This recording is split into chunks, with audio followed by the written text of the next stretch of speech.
Hello, everyone, and welcome to Enchanting Sorcery Productions. I almost said presents. It's productions. This is the end of love. Thank you all so much for joining us. We are here for the End of Love, which is a murder mystery set in Dragon Age Thetis. It's been a day. I'm going to let my players introduce themselves so I can collect. Let's go with Steph. Hey, I am Steph. My pronouns are she, they, and I play Aiden, who is a once thief turned socialite. Maybe still also partially a thief. But, yeah. That's an admission. I don't know that you've really said so clearly before that she was a thief.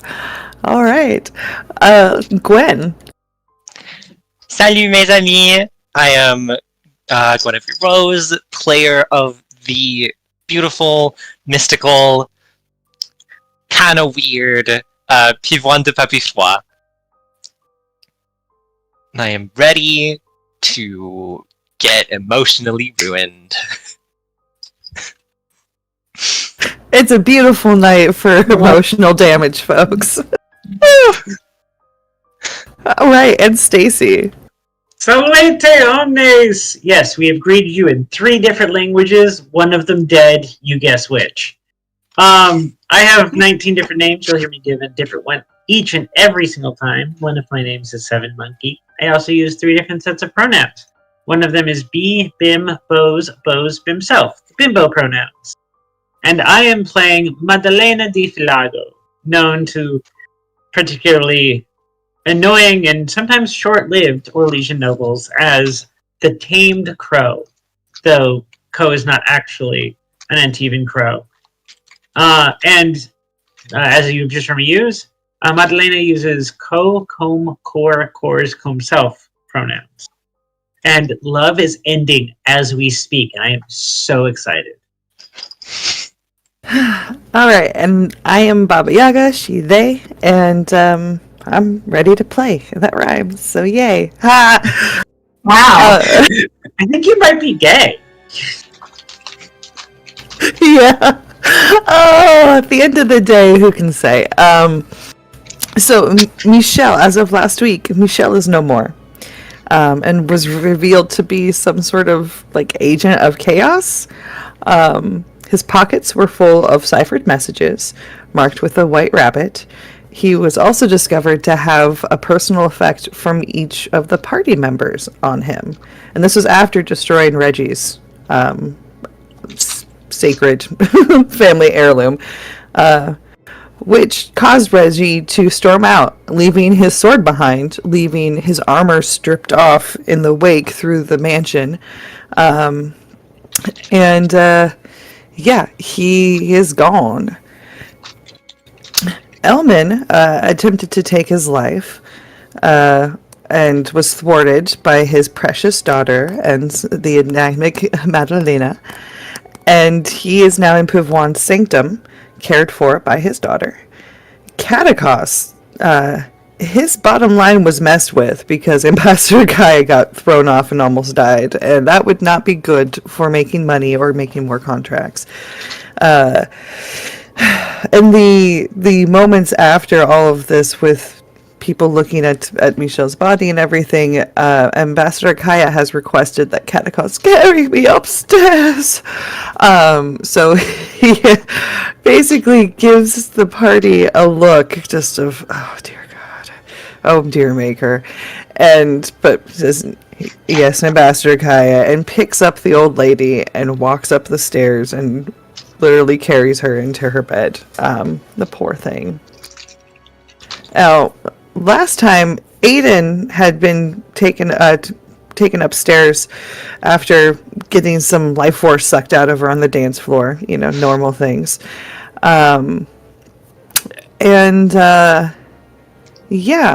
Let's pick up to see what Aiden was up to.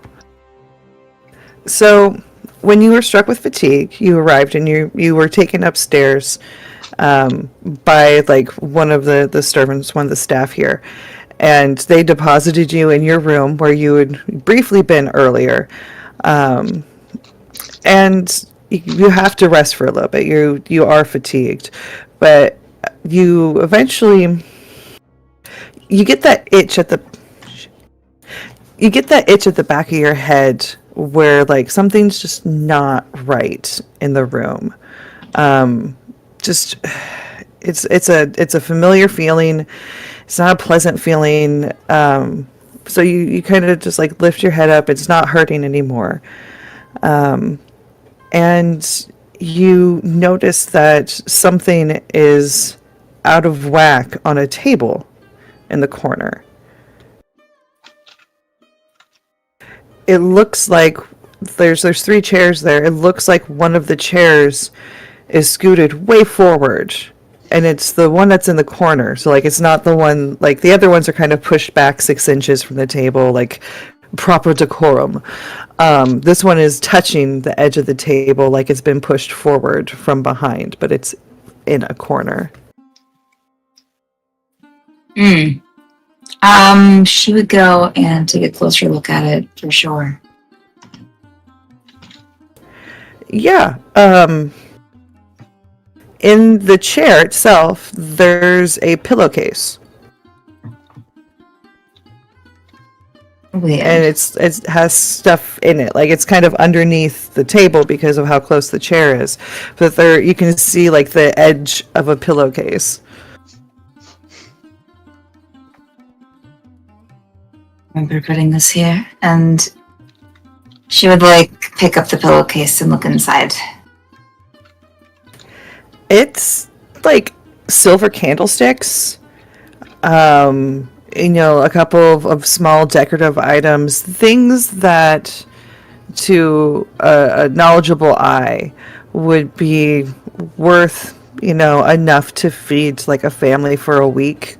Easy to hawk. There's nothing on them that says like the owner. There's no monograms or heraldry or seals or anything like that. Yeah, it looks like somebody dropped their kitty. Forgot this bag of apparently stolen shit in your room. This is interesting.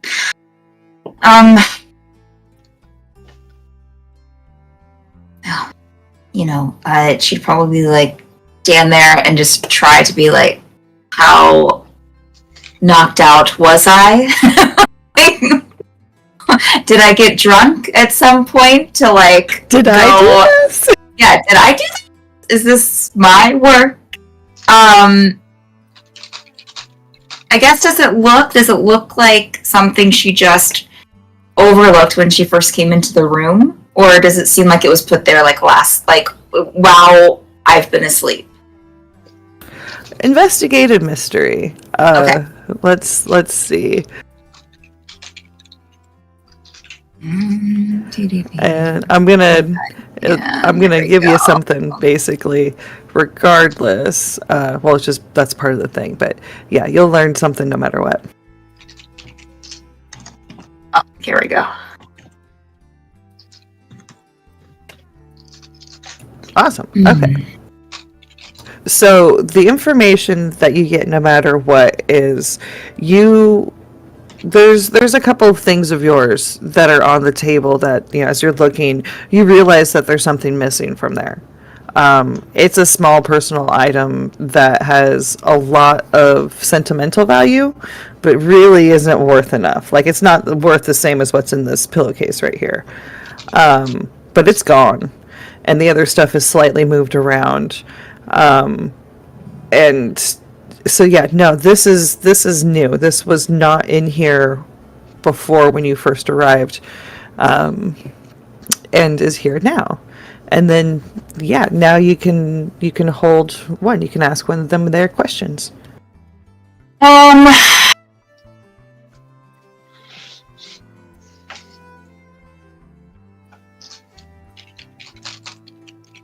I guess. And you can also, go deviate off the list a little bit, as long as it's a who, what, when, where, Why? How?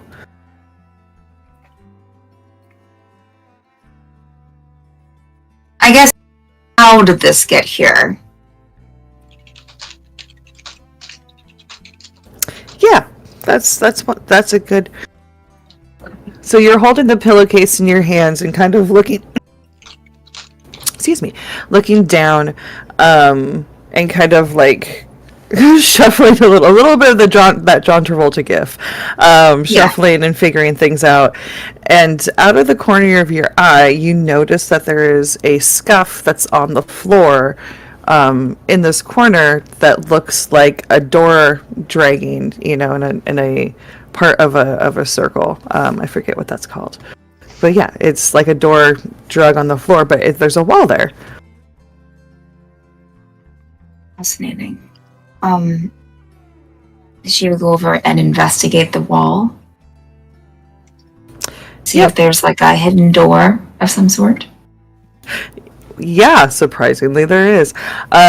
This is a super easy. It's just a little latch that's on the side of one of the pieces of trim, or a section of the trim, rather, on the wall. So like just literally running your fingers over it, and like you step in, and it's a hall that's lit, and like looking both ways, there seems there's a bunch of other doors. There's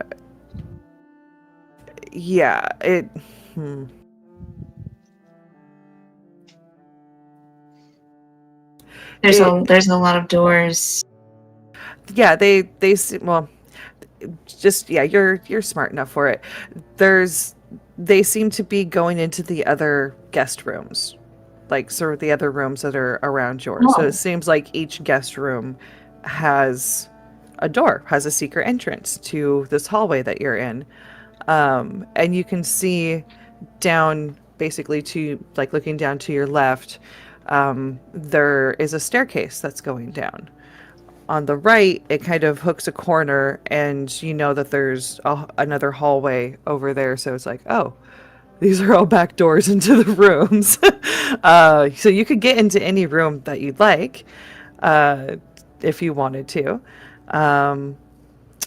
But yeah, this seems to be how the bag got in your room, was somebody brought it in through this secret hallway.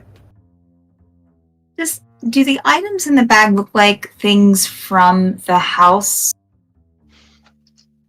Yeah. Like the silver candlesticks are everywhere, and it's the same, but they're all, like I said, there's no identifying marks on them. You can just tell from the heft and everything that it's a nice, pricey candlestick that somebody could hawk. It is all just like common thief stuff, like common house thief stuff. They're not. It doesn't seem like there's any jewelry in there, or any like identifiable objects. Okay. Alrighty. Aiden is going to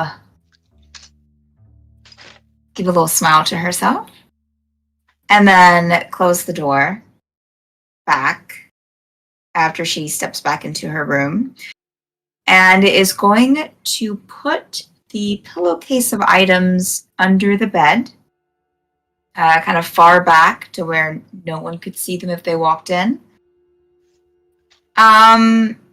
Then she is going to, find a piece of paper, a journal or something, and start drawing out a map of the whole like back area that she just saw, and like how the doors were spaced apart. She'll make sure to try and draw it to where you have the hallway, with the different doors, and then also like draw like kind of a parallel hallway that would be like the hallway to the other rooms, to almost try to, maybe not right now, but just start to, so that she can start piecing together later when she comes back to her room where those doors, what rooms those doors might lead into, as far as like which guest rooms. Yeah, you can absolutely do that. Yeah. Like, and no matter what, you can do that. Go ahead and Yeah. roll a sharp just to see Sure. exactly how good you do it. Wonderful. Yeah, that you were able to pretty much do like a very accurate little house plan. And because you're a professional, you're good at noticing things.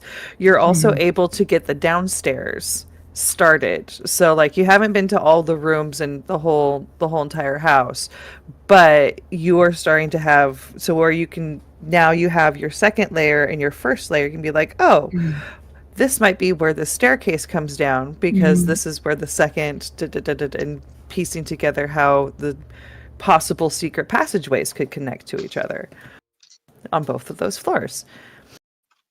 Aiden will smile to herself at how clever she is and is going to roll up the paper and stick it somewhere, in a pocket or on herself, to where it won't be seen. And then probably head out to see what's been going on. Okay. All right. So it has been enough time that with the headache and recuperating and the dramas, that when Aiden comes down, it's just Pivoine and Madalena. That's everybody. Catacos has already taken the ambassador upstairs and is staying with her, guarding her life. And Rowan's with her dad, having their moment, which is going to be fantastic. Yeah. So it's been about like a half hour or so. And now let's get into the start of the game, because I think, Pivoine, you have a beginning of the Yes. session. I have 2 actually. 2. Which is yes. Yes. Because it's at the beginning of each mystery, roll sharp. Oh gosh. Okay, partial success. Get a hold 1 to be where I need to be, and then I have premonition, which is weird. Which should that woot. That was max. It was max. Yay. I get +1 forward to prevent it from coming true. Which I don't entirely remember how forward works, but I am sure I'll figure it out at some point. +1 to the roll. Thank you. Hold is question, forward, and ongoing is roll. But you only get it once. Ongoing is ongoing. Like it says.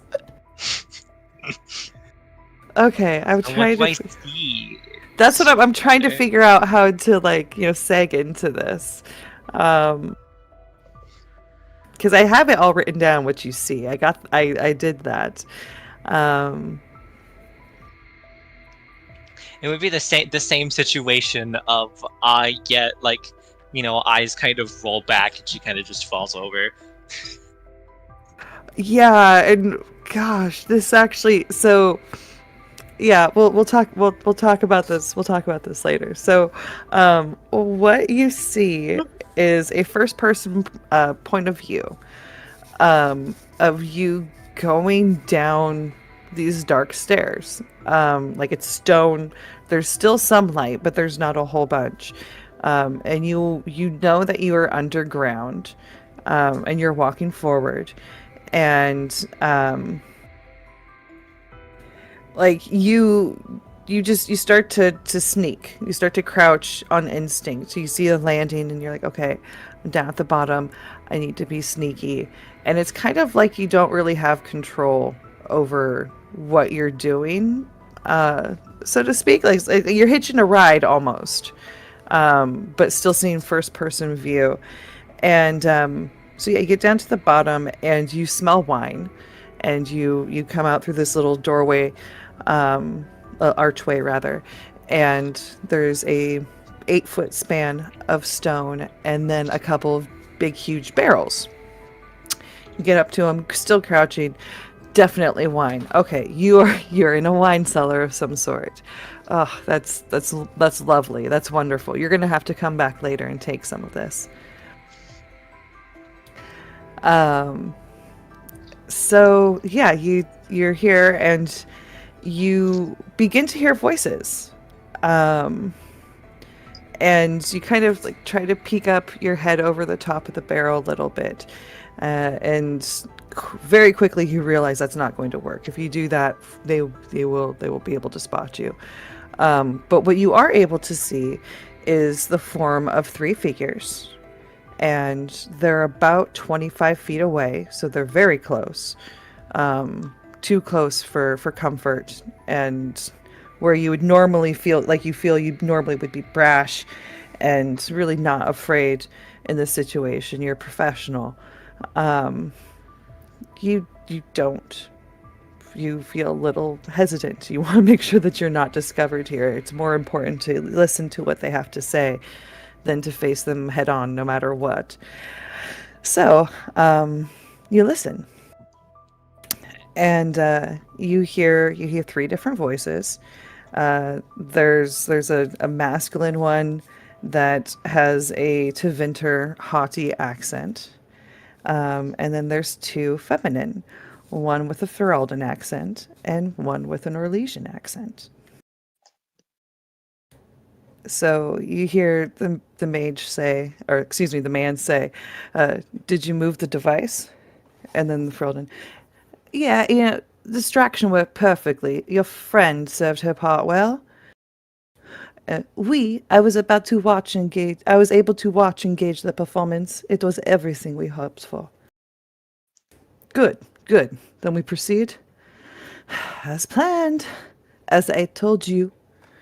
Yes, none of us have forgot your generosity in this.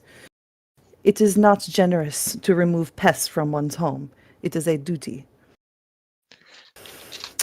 Well, it's my duty to continue our operations in the garden. So, ladies, I bid you adieu. Magister Vara? Yes, mon ami. Do not let them kill her. I will be very, very upset. And you hear the other woman just... But of course, the vessel will not be harmed. Very well. Return to your creations. We will meet again tomorrow night. And you hear the sound of somebody shuffling. In your head, you're like, it sounds like he has a limp and robes. And moving away, like opposite end of where you're at, going off somewhere, you can't hear him anymore. And then there's this brief sound of a stone sliding shut. And then quiet for a moment. We might have to kill them all. Even your sister? Even your father? Even your wife? The tension, is electrifying for a moment. But then they both laugh. All right, maybe not your wife. But what do you think she's gonna do when she finds out? If she finds out. She never has before. The device will work. If you say so. And from nearby, very nearby, like on the other side of the stone wall and these barrels, you hear somebody approach. A person steps out, and at first you just see the outline, but as they get kind of closer, you just get this overwhelming sense of familiarity. You know them, the way they move, the way they smell, the way they shift their weight. And that slight intake of breath when you know they've spotted you. And you can tell from just a slight head tilt, but continues on their way. And this person approaches and says, "Dear ladies, your absence has been noticed above. I believe it's time for my men to do their work. But in order to do that... but of course, I must get out of these dusty clothes. 11? 11. 11. You can hear the women move off. They're kind of, you can tell that they're walking and talking, chit-chatting a little bit. But the mysterious stranger stays. And then almost so quietly, you can't hear it. He says your name. But as he says as he's turning and saying your name, it cuts out.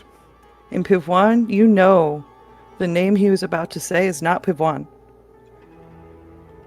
It's a name that you, Pivoine, know that you have never heard. But for everybody, if this was a show, it would be... it has not been revealed yet. So... Okay, quick question. Uh-huh. Do I recognize the voice of the Orlesian woman? Yeah, when you get back to your body, and even in the body you were in, you were feeling what they were feeling, the recognition is there. Yes, yeah. The body you were in had recognition, and then just a little bit of a burning anger. That's not the feeling you get. Well, actually, that might be the feeling you get, but you have a positive attachment. Yeah, it's your wife. It's Emily. I'm pretty sure there's a heat, regardless. Yeah. Also, as Kaleidoscope mentioned, we had a tarot redemption. Yes, I will get to that. I have that prepared. The cards are harrowing. Harrowing, Yes. I say. I say that because we're using the Pathfinder Harrow deck to explain the joke. Yeah, so that just happened. Oh gosh, what a wonderful time! What a wonderful thing to have before a tarot redemption. Yep. Perfect timing. Thank you. I believe that was Frozen Knight. Mm. Thank you, Frozen Oh, Knight, for thank you. drawing out your Thank you. finger and long enough to redeem that. Oh, we've had two! We've had two. Two cards! We have two. Yozo Dozo! Aw, thanks, y'all. Frozen Knight and Yozo Dozo, saving me the trouble of doing it myself.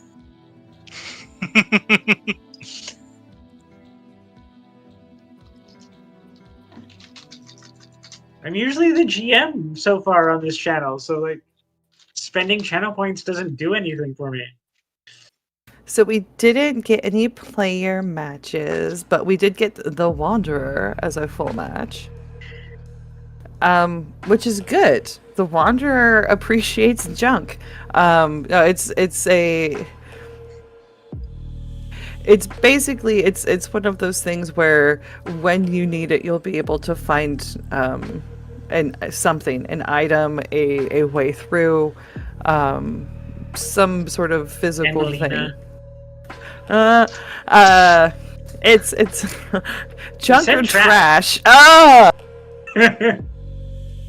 Okay, there might be a fight. Yeah.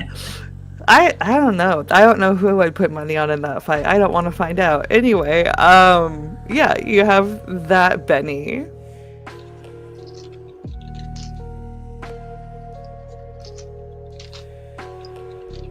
And we're gonna roll and do another one and see what happens. Okay, well, okay. This one, Cute. Jiminy Cricket. Jiminy Cricket. This is a traveler's luck. So it's normally good, but it's misaligned. So that means that in moving around, you might come up against obstacles. Yay! So on the one hand, you have a tool available. When you need it the most, you'll have a tool, but getting around will be difficult. Cool. We Love also that. have a Hydrator Die Straight Redemption and a Raid. Oh my gosh! Thank you, Lost Caravan. We've Thank been, you, we've follow been my raided. boat. I must hydrate. Ah. Hydration is delicious. Truly, I love the taste of water. Good water tastes good. So yeah. Aiden, I'm gonna say that you come down and basically see Pivon go into the state for a couple minutes. And then snap back. And I like again, it's a standard procedure when this happens. So it's just like, okay, well, make sure that she's comfortable. She's not gonna hurt herself or somebody else. Sit her down in a chair somewhere. It's okay. And I'm right next to her. Yeah, exactly. Like you're able to guide her, no problem. I measure and lower to the floor, and there's a chance. I don't know how certain it is. That Aiden, you see a look of frustration and annoyance cross Madalena's face uncharacteristically. Oh.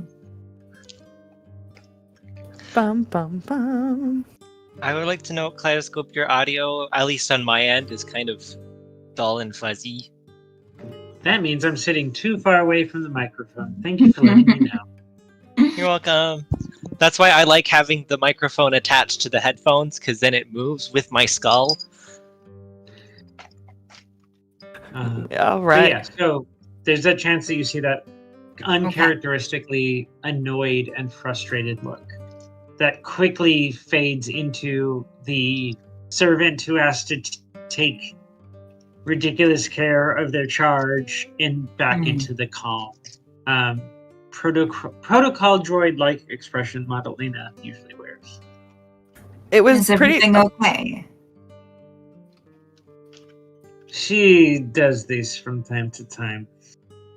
Visions, she says. Oh, Pavon, you saw a vision. What was Yeah, it? I think I have some idea of what's happened in the ballroom, and at least some idea of who might be behind some of this mess. Oh. And it Really? breaks my heart. Oh. Oh, mon cœur. Pourquoi? Do not let the shards of your heart hide the information from those who could make use of it, madame. Let me go and, okay, well, let me grab you some water really quick. That would be great, thank you. Aiden will kind of scurry off and try to fetch some water really quick. P1. Oh, sorry. I'm just going to say, she'll just bring it back to you. There you go. Thank you. She Of sips a little course. bit before setting it down next to her, and she kind of just look. It's one of those things where she's like sitting up. I assume Madalena is like kind of at head level, like her eyes are where my eyes kind of are a little bit. Yeah, basically, Madalena is in the general position for aiding you after a vision. But if there's anything like pressure points or bits of massage or positioning your body, whatever that Madalena would normally do, Ko is currently not. P1 will, from her position after she sits down, it's the gesture as shit has gone down and the information that she has learned is not something that she really wants to share in the company of other people. Mm. So it's kind of that like slight head tilt and the looking at you through the corner of her eye. Remind me, does Pavwan know Antivan? No, I don't believe she would. Then you hear a Maron.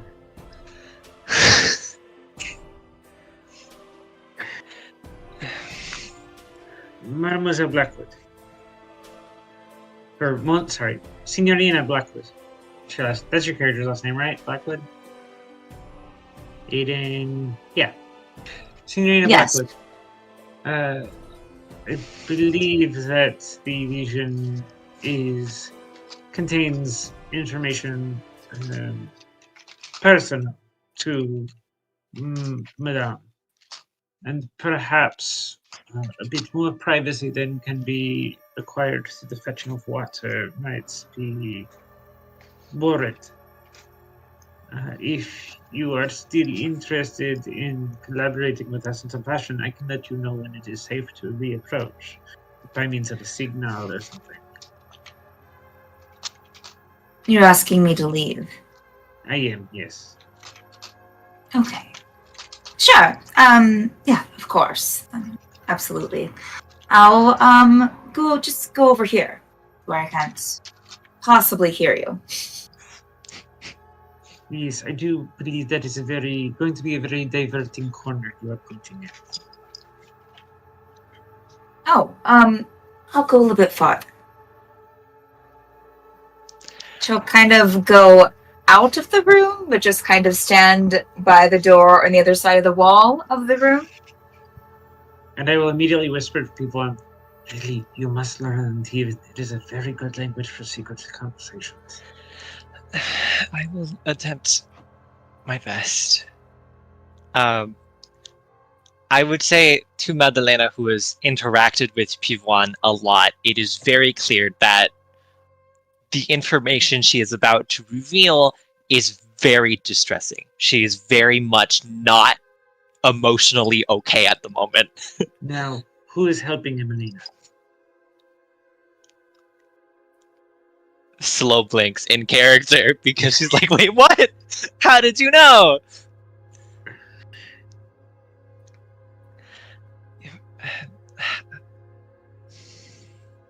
I do not know.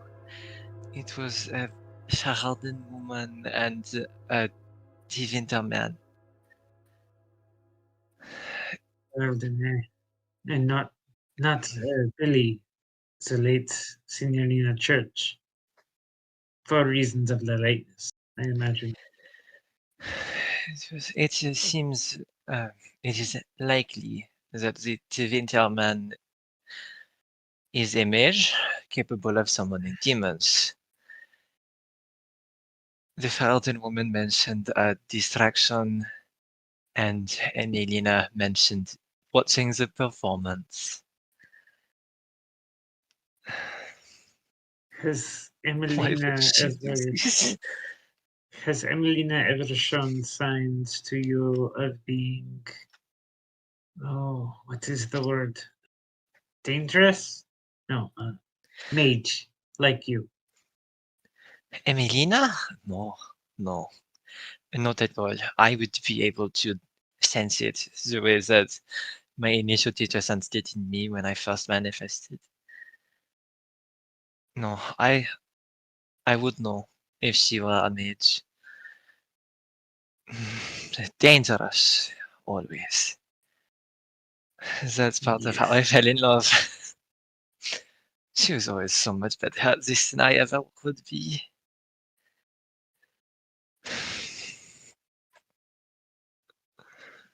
There is a chance then that perhaps the situation can be salvaged. But first we must know everything you saw.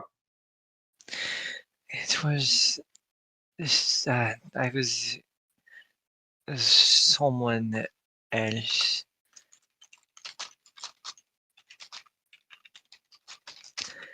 I was someone else sneaking down dark stairs into the wine cellar. There was a specific thought about taking some wine for later, and then I heard the conversation. I could not see them, but I could hear them. In a chateau like this, there are no doubt at least a dozen wine cellars. One for the rosé, one for the Pinot Grigio, one for the ice wine. As Madalena says that, you know that this was deep reds. Like the memory of the smell and your upbringing, and that this was deep reds. These were deep reds. Like the one that the one person drank? Maybe, potentially. Is anybody still there? I do not know. The last thing I heard was a stranger coming into the room, noticing whoever was there, and Your magic. Do you have the magic of images? all like illusions. Sorry, my brain like half processed that sentence. So this is a player thing. Me being like, oh, that okay. Yes. Illusions. Now Can I'm you trying show to remember what they look like? illusions. I could not see them. I do not know. I know what Emiliana looks like, but do you know what Emiliana looks like? So, do you have any information to add? I have the information that Emelina, a woman from Dragon, and a Tevinter man are presumably in this building. Oh, they spoke of a device. It would be Ruin's father's device, no doubt. Or, wait, DM question, because I'm having a brain fart. Who is holding the device? Is it Elwin? Yeah, it was on a table, left in a table in a room. So nobody's really holding it. And I believe you actually, no, yeah, you guys did find out. You went back and it was not there anymore. Yep. It was. It sounds like Elwin's device. It disappeared. Yes, that is part of the plan. It's likely another desire demon in the ballroom situation. There's a moment of like a throaty growl, so quiet you question if you actually heard it from Madalena's throat. Yes, we must find it. It appears that this is the most useful thing you've said, but we already kind of knew it. Yes, I'm so very sorry. I wish I could be of more help in situations like this. Yeah, I would call back to Ferelden. Is Agent Ferelden? Am I remembering correctly? Aiden, are you Ferelden? No. Oh, what are you? Madalena would say you're proper. Navaran, yeah. Navarran. Yes. I will call back the Navaran lady. Thank you. Speaking of which, picking up off of something said in the private chat, I do want to know if the Navaran lady has been sneaking around trying to listen to what we were saying. Because that was mentioned as a possibility. She would absolutely be trying to, not because she knows better, to not be to try and sneak it back into the room, but she will try to lean in the door to where they can't see her, but she will try to tune in her ears whether she can or not. Yeah. What could go wrong? No, not that skill. But, act under pressure. Let's see if you can be sneaky and subtle enough. Cool. Yep. I'm gonna say with the way that we have the tokens on here, Madalena, you clock Aiden listening, you see it. Pivon, I mean, you're kind of shaken. That was really, really rough. That was a bad vibe, bad trip, man. And it was a bad vibe. And the crushing of hope, because it's one of those things seeing what she saw last episode was very much like okay, my wife is being sus, but that's normal. Let's hope it's a good thing. And now she's seen another vision of her wife, and it is very much not a good thing. No, I mean she did ask that you not that she not be killed. Which They is also probably referred to a vessel, referring to somebody as the vessel. which is terrifying. Yes, I mentioned that's that. always a compliment. I am the vessel.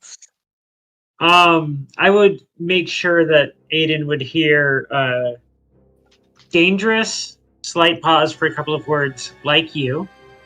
So you don't hear the mage part, you just hear dangerous like you. You hear that's the most useful. You hear the device. You hear that's the most useful thing you said yet, but we already knew it. And you hear, I will call back the Navaran lady. I love that. Madalena will give you that warning. Mm-hmm. I love that so much because it's like and Mm-hmm. Yeah. Beautiful. Aiden will for sure reposition herself to where it seems like she's a little further down the hall and wasn't standing right next to the door. Signora de Navarra. Oh, yes.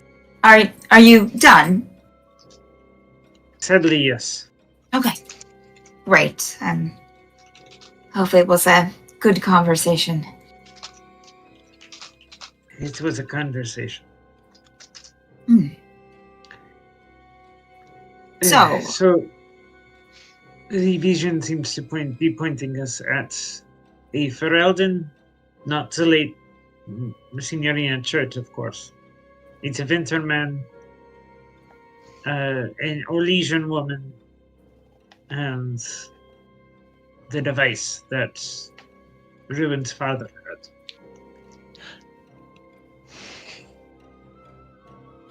interesting.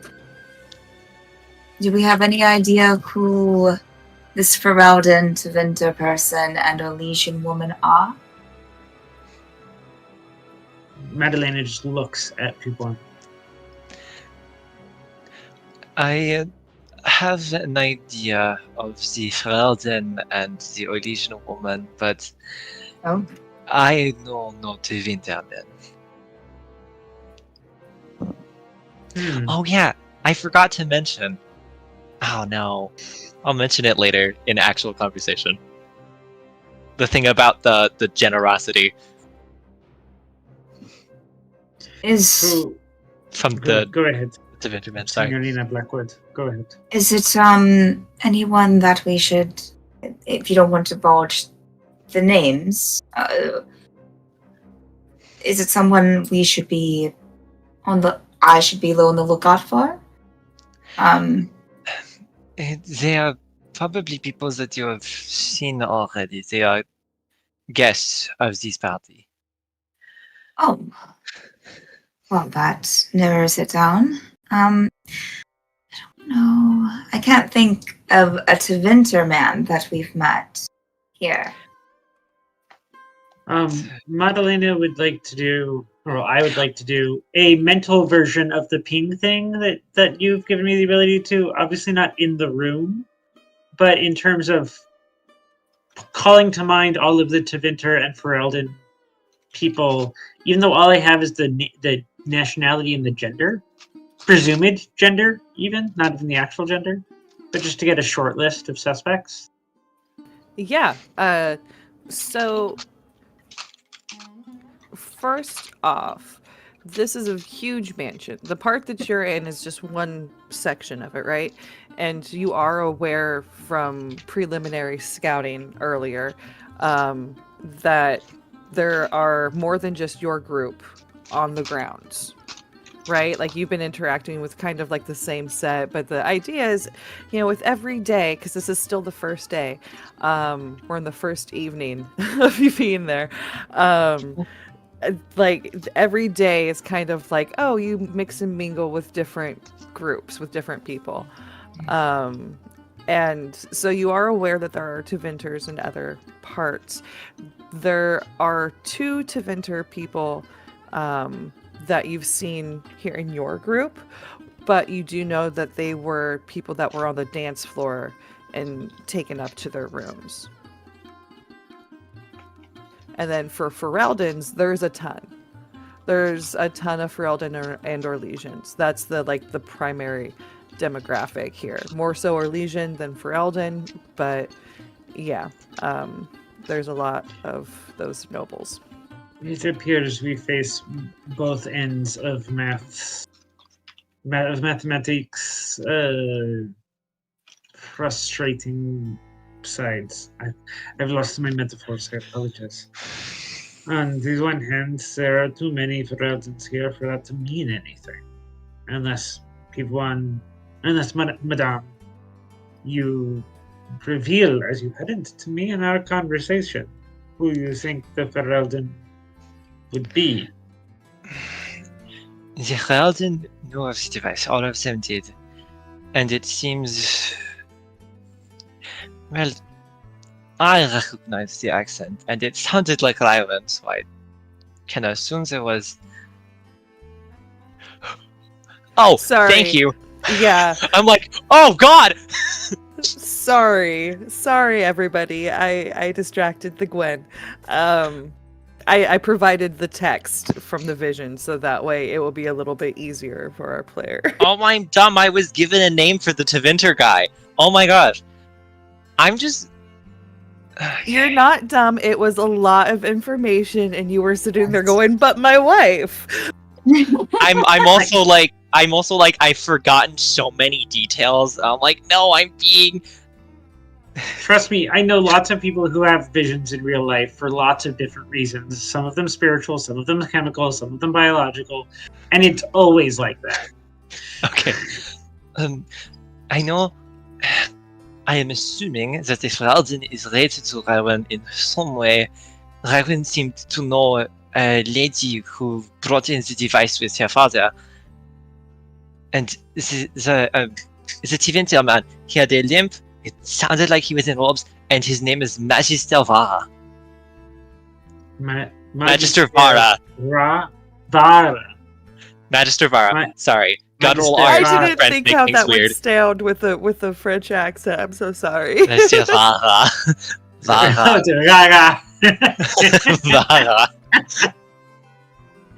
Raga. Magister Rara. Magister Val. Does that name mean anything? No.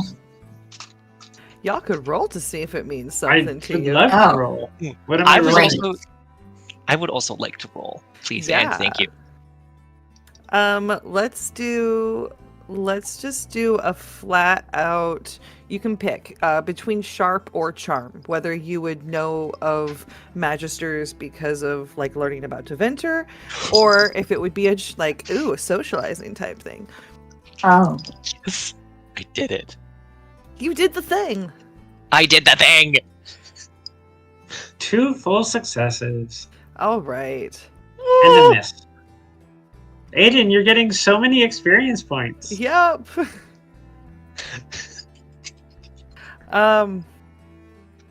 Yeah. So Kufwan, you know Magister Vara from the before time, from before the circle. He's kind of always been around. You're not sure if he's an official ambassador on behalf of Tevinter, or if he just comes down here because the weather's more pleasant. But he's just kind of always been around the noble circles, the party circles, the social circles, that kind of thing. Madalena, you know him because you don't know him. You have tried to get information and figure out who this person is, where they come from, etc. And it's always been stopped at a point. It always just dead ends. Turns out that the person that you were going to talk to, that was your lead, doesn't live there anymore, disappeared, is dead. No, I don't actually remember that. Even under torture, they literally don't remember. to your trade professional opinion, like that's not right. So that's kind of been a thing in the back of your mind for quite some time, is who the hell is this person? And who is this person, and why can't I find stuff about them when I have the skills. I have all of the skills to do this. This is what I do, and I can't for this one person. Madalena will let the other two see how hardcore Face gets at the mention of Magister Vada. Is everything all right, Madalena? I do not know him. I do. I know of him. You know? How do you know? It's Orlais. They talk shit all the time. I've heard many things about the man. I apologize, madame. It appears that my services pale in comparison to your own mastery of the skills of gossip. No, just to be clear, Madalena, you know the Orlesian yeah. You understand what I'm getting at with that? Like, Yes. okay, cool. I just want to make sure I'm clear. No, that was Madalena translating what was going on in Corbrain. It is alright. You are an amazing. I forget what the official role that we made was. Did Like he the give name you a of title? it. Was it assistant? I Consultant? I think it was more. I think the role is more consultant, being like, hey, because it's more. She asks you questions about the situation because you're better at reading situations. Yeah. Being like, is this okay the thing to say? Technical term might be attaché. Let's go with yeah, attaché. That's perfect. attaché. You are an amazing attaché in every other regard, even niche ones. So Pirio, do you know? So you know everyone that was in your vision? Yes, somewhat. I do not know the Fraude. Hyren's sister, Oh. maybe. Okay. You know who it is, though. You know it is Raven's sister. I have a suspicion that it is Hyren's sister. She knew of the device and its purpose. Raven's sister, Magister Laura, the Orlesian woman. The Orlesian woman.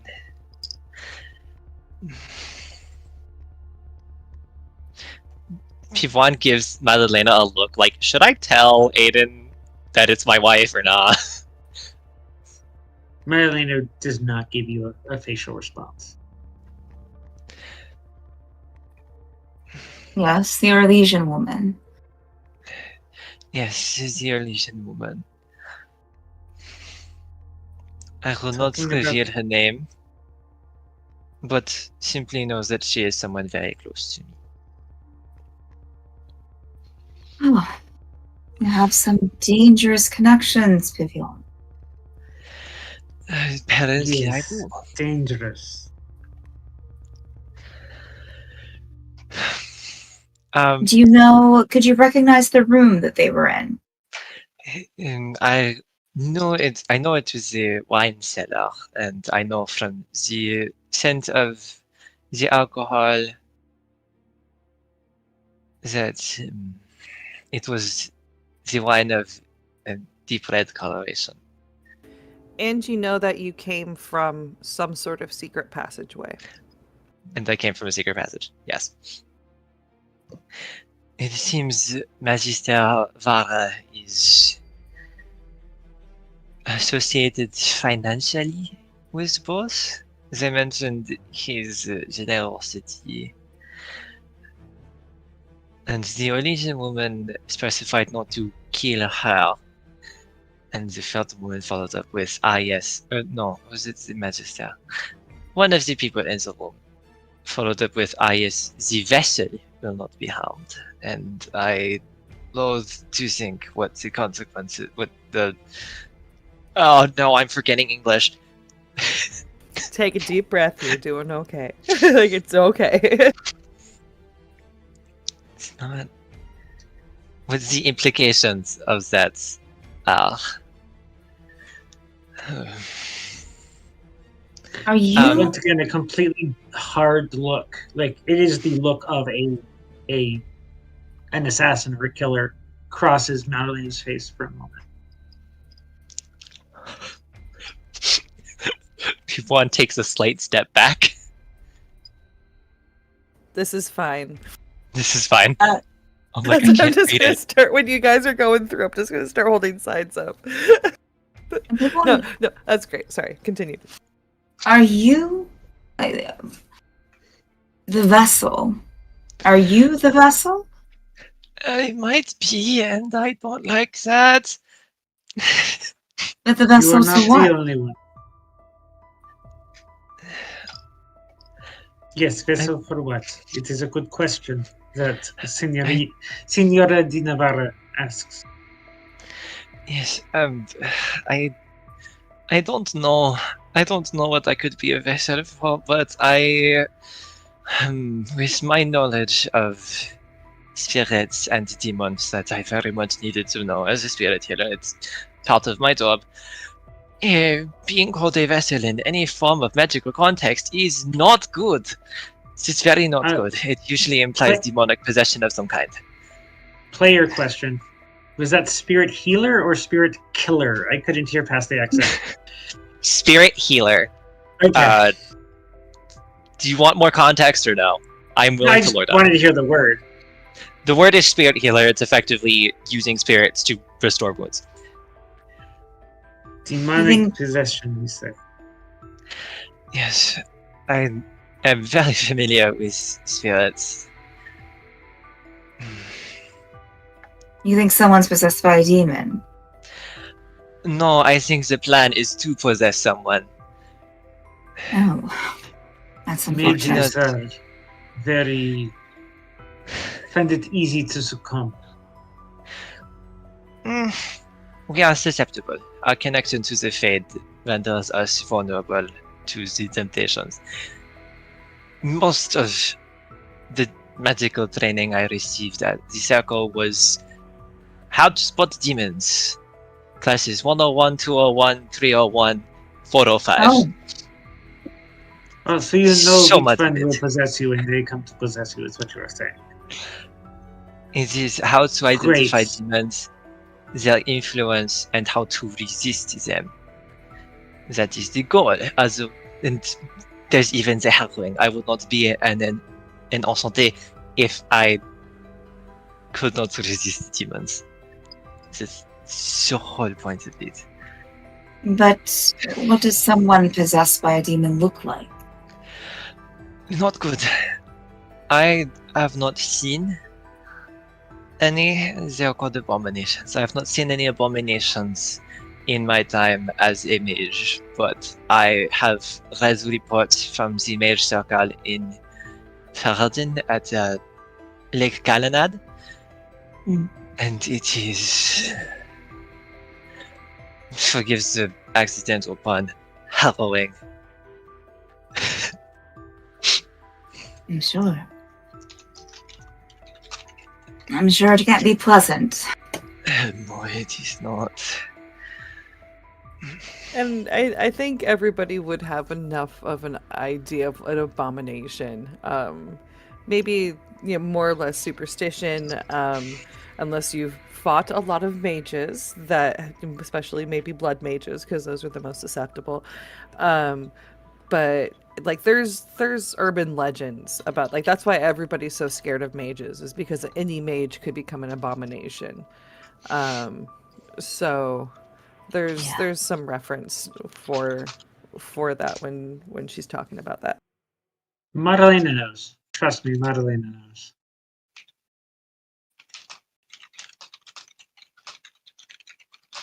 Would you be able to spot someone who's possessed by a demon?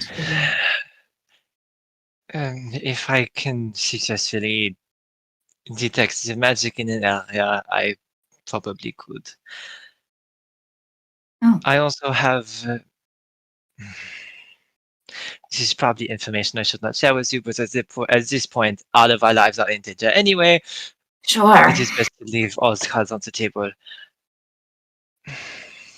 Ever since my magic manifested several years ago, in my dreams, whenever anyone dreams, you are walking the fate. That is why dreams are as whimsical as they are. The fate is is a very strange realm that responds to the desires and the personalities of the people who inhabit it. But whenever I dream of ancient elven ruins, thousands upon thousands of elven spirits, ancestors, people of my lineage who helped me to learn who and where I came from and to understand my magic to help me become the woman I am now. They are with me at all times. And my study into spirit healing is part of that.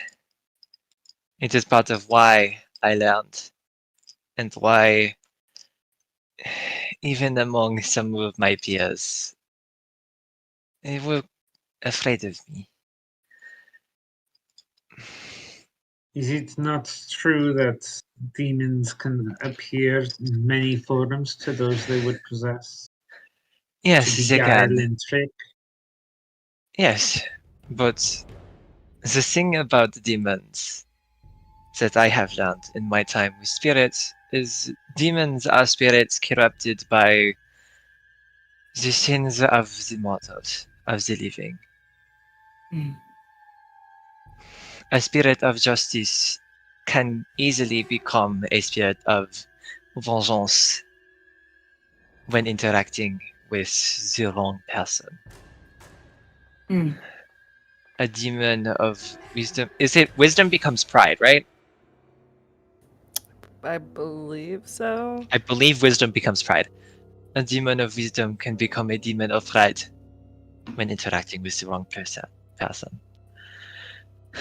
The line between spirit and demon is so thin. It might as well not even be there. Exactly. I know a spirit from a demon. Trust me, I don't even know how many great aunt that is constantly trying to convince me to go to war with Faradin because it would be fun. Oh. I am not trying to prosecute you right now. We have other fish to fry. But it appears that your fish might be. I've heard of a kind of blowfish that if you do not eat a very specific portion of it, it will kill you in painful convulsions. And it appears that might be what kind of fish you are. So before we fry you, did you not just say that the line between spirit and demon is so thin as to not exist, and then reassure us that you know the difference between two Yes, things that are exactly the same, or nearly so? Do you? Is that not what Yes. you just said? interacting with the Fed is complicated. That is why it takes many, many, many years of training in order for mages to even be allowed to engage with more complex forms of magic. That is why the Hallowing exists. And even sometimes, a mage is not capable of undergoing the Hallowing because they are too much of a risk. And then they are made tranquil, hollow. I have seen horrors you probably cannot comprehend. Oh, I can comprehend many a horror. Trust. Like I said, before we fry the blowfish, we have this other fish of what these three are planning with this device. Do you like Yes. fish, Magdalena? They hate fish. I knew that's what you were gonna say. Right. Now P1 knows that Madalena very much does not like P1 because P1 has been compared to a fish and Madalena hates fish. I see. Storyteller. Would you like an anchovy? And pulls a little packet of like dried anchovy out from her core pocket. Oh my lord, maker. This is great. And then like offers it to Aiden. No, that's... Thank you. I always keep some on me. Puts it back. Does Ko just like dump it out on the floor? Does nobody wants it? Like, eh. No, Or it's like put it preserved. back- It's Oh, like okay. a preserved anchovy. It's dry. I was thinking a 10 because I eat anchovies. So, and Gwen, yes, you were gonna say. Yeah, I would like to spend my one hold to ask where is the most likely location that the device has been moved to? If I can ask that question. You can't. You don't even know how many stories this place is. And we invoke the tarot card to turn that you can't into an you can. You will find the tool that you need.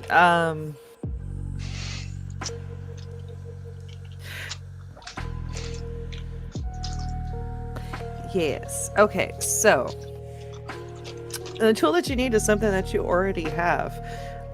It's that little map that Aiden started to make with the passageways. Between all y'all, you know, combining powers, you are able to determine, because you've each seen different secret passageways at this point. You're able to try to basically figure out the network of the passageways in this house, based off of the two upstairs floors. Now you know that there's at least one sublevel, possibly in a giant space, possibly broken up into rooms. And socially wise, society wise, it's quite common for these big mansions to have up to 3 sublevels underground. In various, not usually like one big open space like modern basements, but rooms that go up to 3 floors down. The feeling from Pivoin's vision is that it is somewhere that's far underground. Like the walls were slick, the stone was slick, which takes a little bit of going down to get to. So this is probably on the 2nd or 3rd layer down that this was meeting up, and it seems like this was a spot where they were already set up. They knew where the device was, so it might be possible if you can figure out where those people went afterwards, where that mysterious stranger is, and possibly where Vara went to, because he was going to see about setting the device up. You could figure out from there. So it's possible from, if you can find that room, you can find where they went. Okay. Well, who wants to go partially spelunking? That's not right.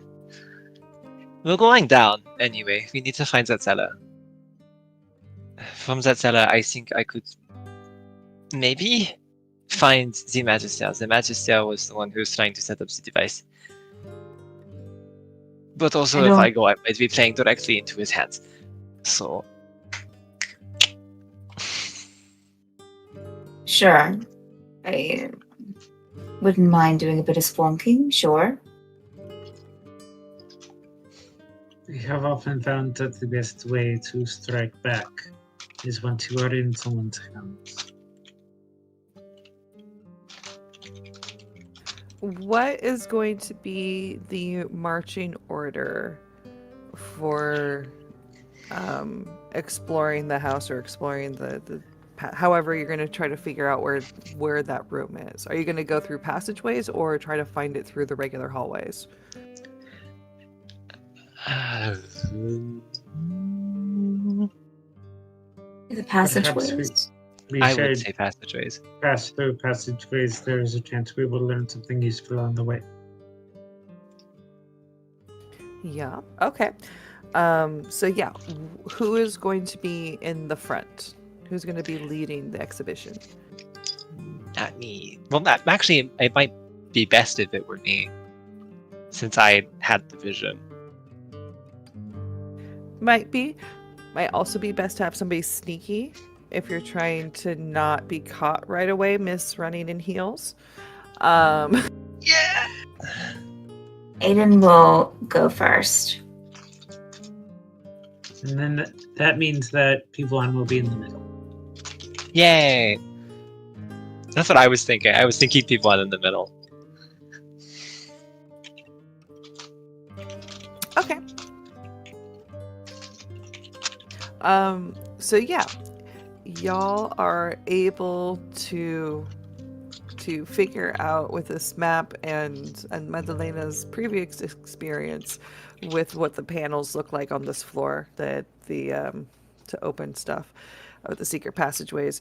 And Pivoine's knowledge, actually, now that I'm thinking of it, where one is just around the corner from the ballroom, because she saw her wife go that way and disappear. So yeah, you're able to get in. I would let's have a sneaky type roll to see just how good y'all do that. From everyone? Yeah. You can either the way that we're gonna do this, if you're trying to be like sneaky or perceptive, then we're gonna do a sharp roll. If you're just trying to get through this, like not necessarily, like, basically the way I see it, probably going to be a sharp roll from our two sneaky people and a cool roll from Pivoine to keep her cool, like literally to stay calm. This is fine, not freak out. not freak out. Oh, Got a full. oh No. I already got a Awesome. partial success. Yeah, Yeah. I just saw that. Yeah. That's fine though. That's still we are still success. It is not a miss because it's kind of group roll kind of vibe. So yeah, Aiden, you know that you're not quite as sneaky as you normally are, but you are really perceptive, and that's kind of wise because you still have that goal in mind of updating your map. So you're just really paying attention to this is how many paces. Still quiet, you're still good. But yeah, so y'all are going through the hallways, and at one point, and again, these passageways, these secret passageways are lit.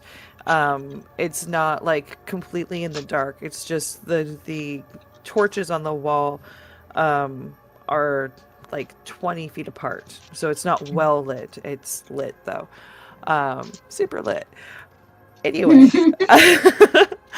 so up ahead there's a T intersection. You can see that your passageway stops and you can go left or right.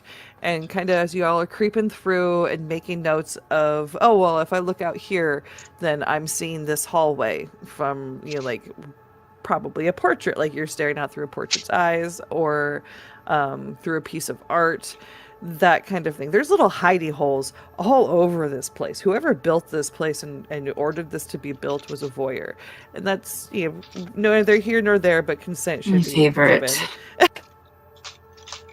So yeah, there's a lot of places that you could get information from, just standing here, and the people on the hallways would be absolutely none the wiser. But up ahead at the T, y'all are walking, and you see two figures go from left to right, and They seem to be servants. Like they have the same like the household uniform with the same colors and livery and everything. Um, but they're each holding two like bags, like one bag over each shoulder, and they're kind of walking, and they're not walking with like the polite uprightness or with tiredness. They're walking like two schoolboys and like kind of joking with each other and goofing off for everybody here. Not what you would expect from servants, like not the type of behavior you would expect from servants in a place like this. Do they resemble the obvious planted servants that we saw with Emelina earlier? Yeah, they're a bit far away, but the body movements, yeah, like this is more street rough than it is somebody who's been trained and serving under somebody. Yeah, And they're moving on the crossbar from to our left to our right. that is correct. Yeah, yeah, and they don't seem to notice y'all. Um, do you want to? What what do you want to do? Follow them? Should we follow them? Are they in the passageway? They're walking across like the secret passageway is probably around 5 to 7 feet across, so they're walking, and y'all have a moment to kind of like look at each other basically, and if it in real time it'd just be like, are we doing this, are we not, and go, but yeah, discuss and figure out what you want to do. You could also attack them if you wanted to. I'd rather not. What? You guys could Pivon totally doesn't take like them. violence. The mage and two stabby people. Like that's fine. We love You that. look in the moment of looking back to are we doing this, you see only the dim suggestion of Madalena's profile along the wall. Like Madalena has just retreated into stealth. All right. So do you want to follow them? Are you following them? I think that Aiden is going to try to follow them. Okay. I will say also, by the way, that P1, this is more than the protocol servant you thought you were getting would probably be able to do, just to be clear. Yeah. But Pivon's kind of accepted that the people she knew have hid a lot from her. Yeah, so but she's like kind of you're attaché at this point. Like your wife, who you think is your wife from the vision, saying that you keep her alive, like that. Yeah, that's me, right? She loves me, but this lady that she told me, or this person that she told me to hire, is kind of maybe an assassin. Like, should I be worried about that? Question mark. Yeah, Aiden, you're able to follow, like, sneak up and catch up a little bit. There's Madalena still is following in. Added beautiful. as through Pivon. Yeah, P1, you're sitting there for a second, like twiddling your hair before you realize that they've both gone up ahead because sneakiness. Yep. So yeah, you're able to sneak up there. And Aiden does not notice at first that Madalena's behind her. Because sneaky. But Yeah. they seem, so looking down to the right, they the two people are going up a staircase, which goes up to the secret passage, the way that you discovered earlier on the second floor, where all the guest rooms are connected. They're basically going up the staircase that you could have gone down earlier, if that makes sense. Ah. Noted.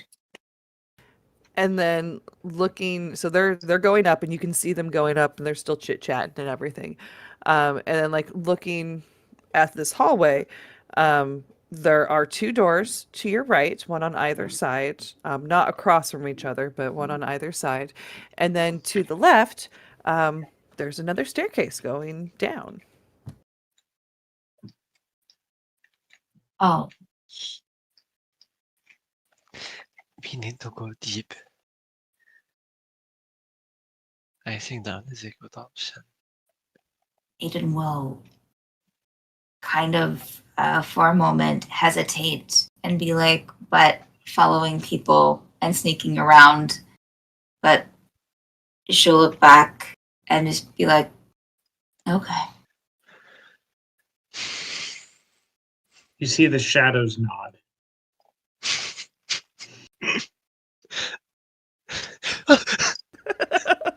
That's definitely like happening at like a consistent like 3-minute interval.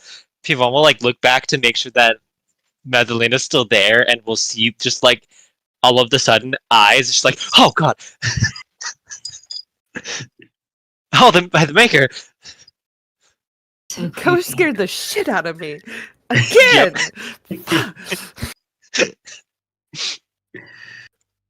Eventually, Pivon's like, no, y'all go up front.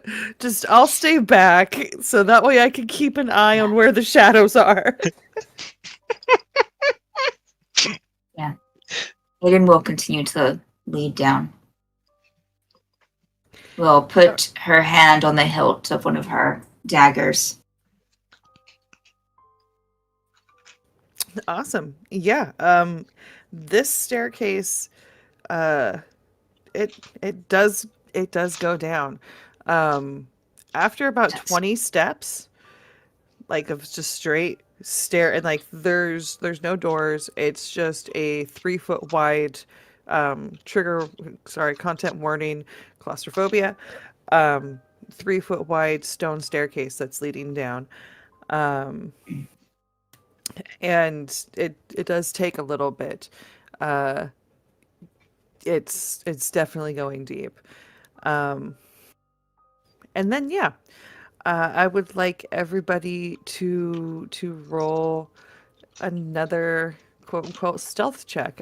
So sharp for the sneaky types and cool so Pivon doesn't blow her top. I did it.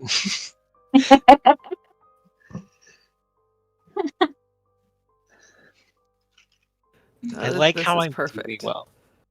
Right? Like you are doing so well. You are very calm, cool, and collected Cool. about this. I think it's more of P1 just being really good at kind of keeping herself from falling over the edge of into mental breakdown territory. So she's just kind of like riding that edge. Inside Pivon's head, it's just like a lot of the spirits been like, no, this is gonna be okay. Deep breaths. You have this. You are powerful. You are like all of the affirmations and everything. Just trying to keep it together. Just try. All of the spirits of love from my ancestors are just like, you got this. Madalena is helping. Yeah, like, but y'all still good. So are we still in the same formation as before? So Aiden's in the front and Pivon and then Madalena. Okay. Yeah, mostly because I just think it'd be funny for her to just be like, you know what? No. Okay.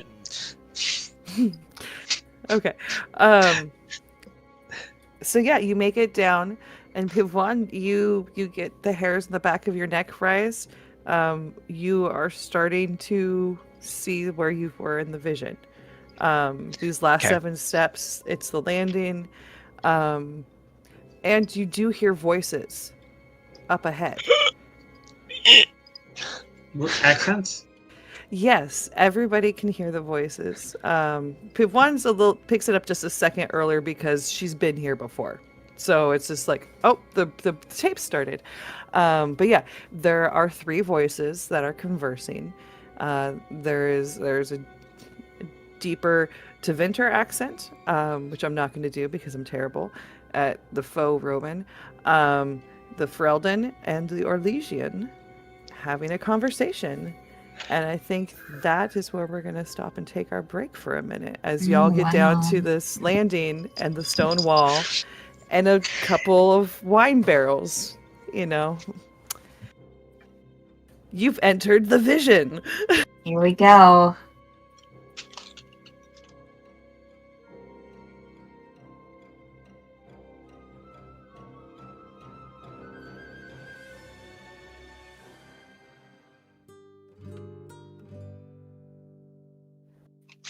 Hello, welcome back to the End of Love. We're here with our intrepid investigators. Say hi, intrepid investigators. Hi, Salut! investigators. I feel like I'm the only one who watches Dimension 20. I guess we're the only ones, babe. Sorry. So yeah, well, we left off. There was some sneaky business. There was two friggin' house burglars walking around with their loot, going back upstairs to get more? Question mark. But our party went downstairs, deep down, and met up with the beginning of Pivon's vision from the beginning of the episode. So we have the three of you crouching behind barrels and a stone wall. Pivon, the way things end up, you're actually standing with your back against that stone wall. So you're in a different perspective from what you had. So it's a little disorienting. It's different. But then looking down to your left and seeing your compatriots there, you know whose perspective now it was. So yeah, we have some voices. There are three figures that are about 25 feet away from y'all, and it is dark in here. There's no torches that are lit in this room. There's a torch that seems like it's probably about 40 feet from you. That looks like that's in a hallway that's lit up, but this room is not lit, so you really only see the silhouettes, the dim silhouettes of these, and it's only because of the way that you're positioned, really, that you're able to take advantage of that. There's no features, unfortunately. You'd have to get closer. It is a wine cellar. There's barrels of very strong, heady wine all over the place. You're behind like 3 or 4 of them that are kind of stacked up where the secret passageway opens. And you're able to kind of crouch behind them. But there's like racks that hold 3 barrels on top, 3 barrels on the bottom. I did that backwards. And there's several rows of these racks. You can't really tell because it is very dark in here, but you can definitely see the shape of that. And you can see that these figures are away from the room, the start of the room where the torch is. Kind of like they're hanging back to make sure that they are not heard or seen by anybody who might be in that hallway or walking by. But yeah, and they begin to have their conversation again. So I'm gonna read through that conversation again. So a deeper masculine voice with a Tevinter accent says, "Did you move the device?" A feminine Ferelden voice, which at most of you at this point have clocked who this might be, who this is, and some of you may have spoken with her. It is Val. It is Rowan's sister. She says, "Yeah, the distraction worked perfectly. Your friend served her part well." And the Orlesian woman, which is familiar to some, says, "Oui. I was able to watch and gauge the performance. It was everything we hoped for." The man says, Good. Then we proceed." The Ferelden, "As planned." The Orlesian, "As I told you." The Ferelden, "Yes, none of us have forgotten your generosity in this." The Orlesian, "It is not generous to remove pests from one's home. It is a duty." The Tevinter, "Well, it's my duty to continue our operations in the garden. So, ladies, I bid you adieu." The Orlesian, "Magister Vara." The Tevinter, "Yes, mon ami." Orlesian, do not let them kill her. I will be very, very upset. The Ferelden snorts derisively. To Vinter, but of course, the vessel will not be harmed. Orlesian, very well, return to your creations. We will meet again tomorrow night. And they part. Rather, one of them parts. You all hear the sounds of shuffling as one of the figures is moving away. At this point, is there anything that y'all want to do?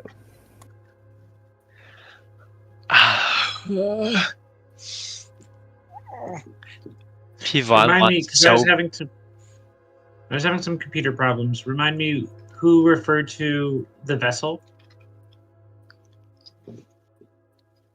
The Tevinter. To Yes, thank enter you. to the Orlesian woman. Yes. Okay. You said You were do saying not. Yeah, go ahead. Sorry, Gwen. yeah,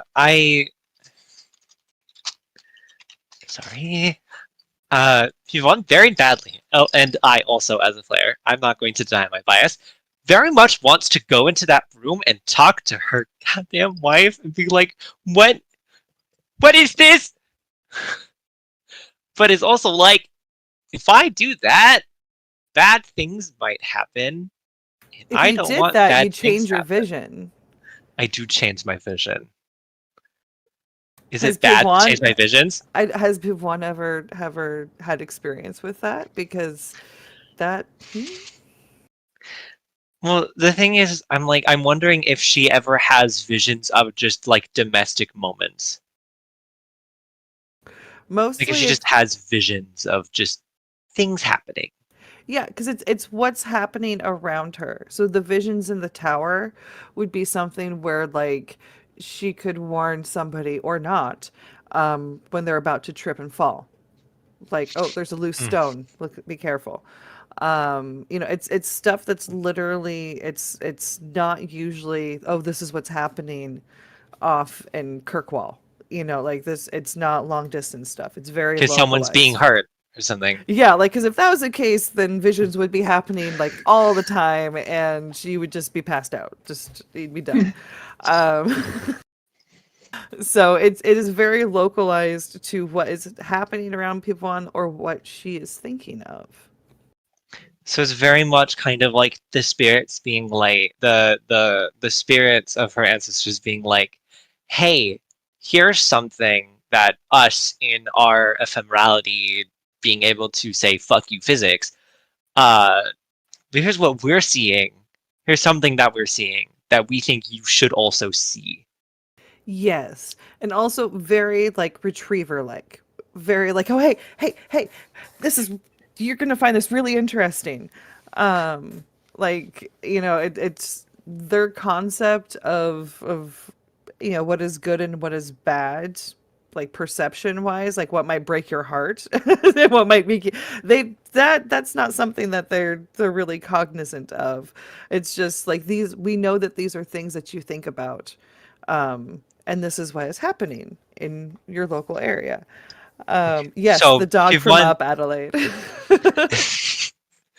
uh then that means that definitely Piv1 has had experience interfering with her visions.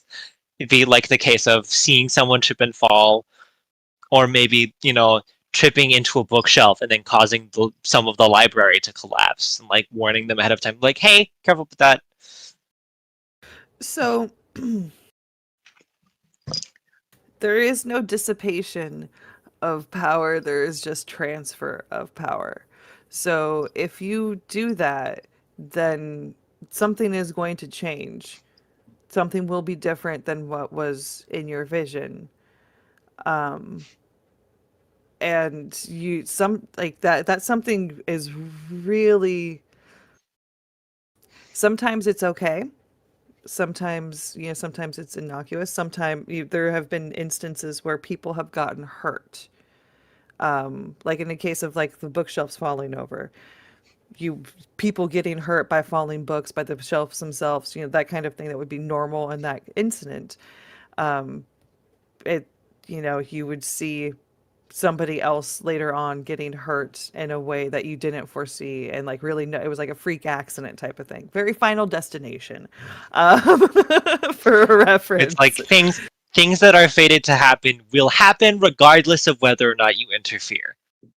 They'll just happen to somebody else, and it could be worse depending on the situation that those people were in with their own fate. There's a transfer of power. Okay. Then, knowing that, Pivuan will simply, she will simply, even though it hurts her to do so, even though she so very desperately wants to go to her wife and seek the comfort that she needs in this moment, to know that her darling wife isn't actually an evil, horrible person, and she's doing this for reasons that are noble at the very least, or at least they're not just like, aha, haha, I'm evil, I'm doing this because I think it's fun to watch people suffer kind of thing. But she understands that if she interferes in this moment, things could go bad in a way where Medina could die with something as intense and intermingled and thick as this is. So she stays back and silently gestures for the others to do the same. All right, and others, Aiden and Madalena. This is a moment of pause, where you can tell that these two people are still there, but they're not really talking. If you had to guess, or if you peeked your head over real quick, it would appear like they're watching this person walk away before continuing to speak. So you have time to do a little bit of something. Is there anything that you'd like to do? I'd like to get a visual of Vara and some idea of where they are going. They did mention the gardens. They did mention the gardens. Still want visual, without losing visual of the rest of the group. Yeah. So you could try to see from right here. Like there's one where there's two barrels that are stacked too high, rather. So you could like crouch up and kind of like peek around and still just, have like one part of your head exposed basically to get a visual, which could be partially obscured. Or you can roll an act under pressure to see if you can sneak around to like the nearest rack, which would be about 10 feet closer. So you'd be 15 feet away from the two figures that are remaining, but you would have an angle and a better view of when this person, Vara, goes underneath the torch to try to get like a better, like, what are they wearing, even if it's from behind. To recognize them better. Yep. I think I will go for the recognizing them better. And so act under pressure. Oh, that's lovely. By one failure, y'all. And I spent a shit ton of luck last time, so I don't think I'm going to spend luck this time. Okay. All right. Give me that experience. I need only one more now to level up. Haha.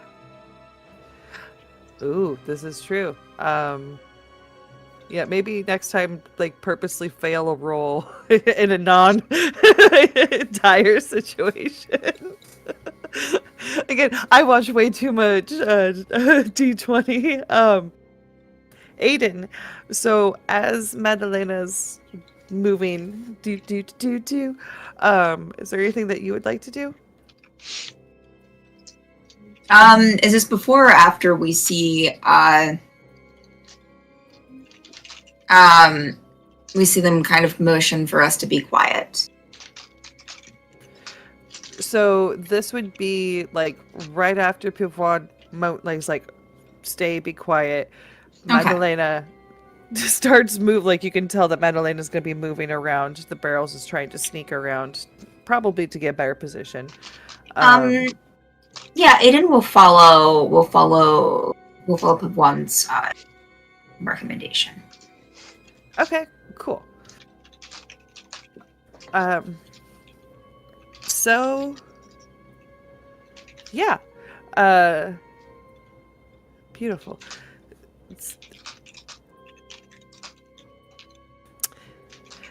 The conversation continues similar to what Puvon heard earlier. Woo. Yeah, so the Ferelden says, we might have to kill them all.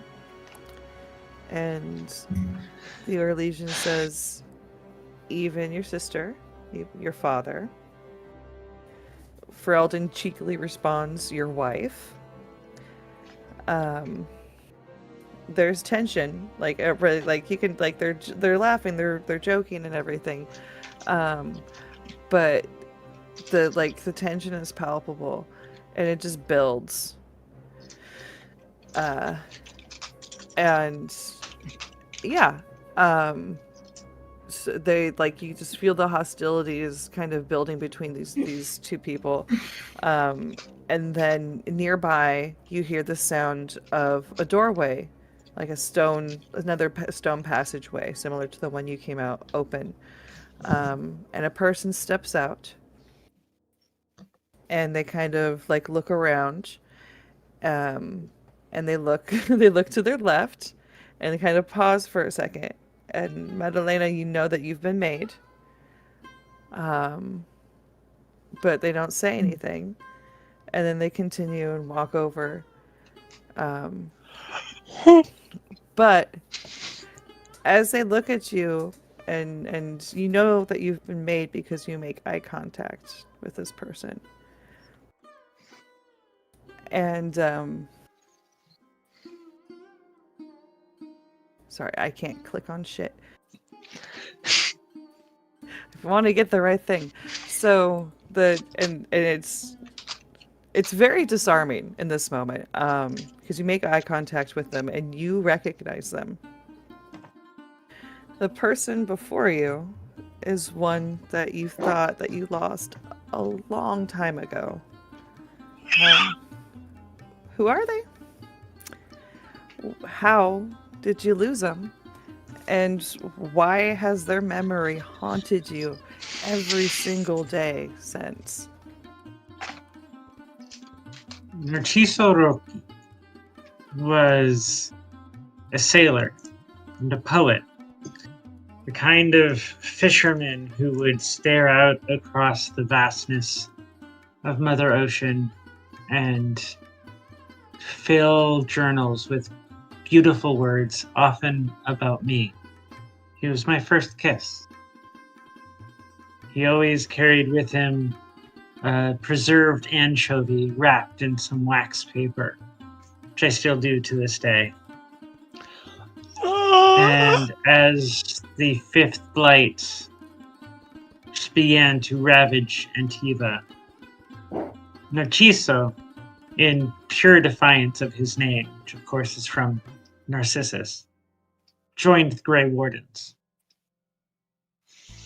He told me of the intelligence about the Darkspawn's movements and urged me to leave and told me that I would surely die if I stayed. I wanted to get Sophia out. I couldn't. But I could, luckily, get out as he held back the horde single-handedly, extending the length of the exit long enough for me to leave.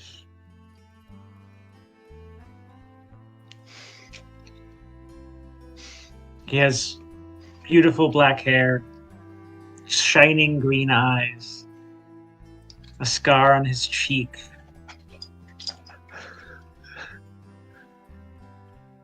More than one scar on his cheek. This is the Narciso that you know, but not not. This is a changed man. His face is harder.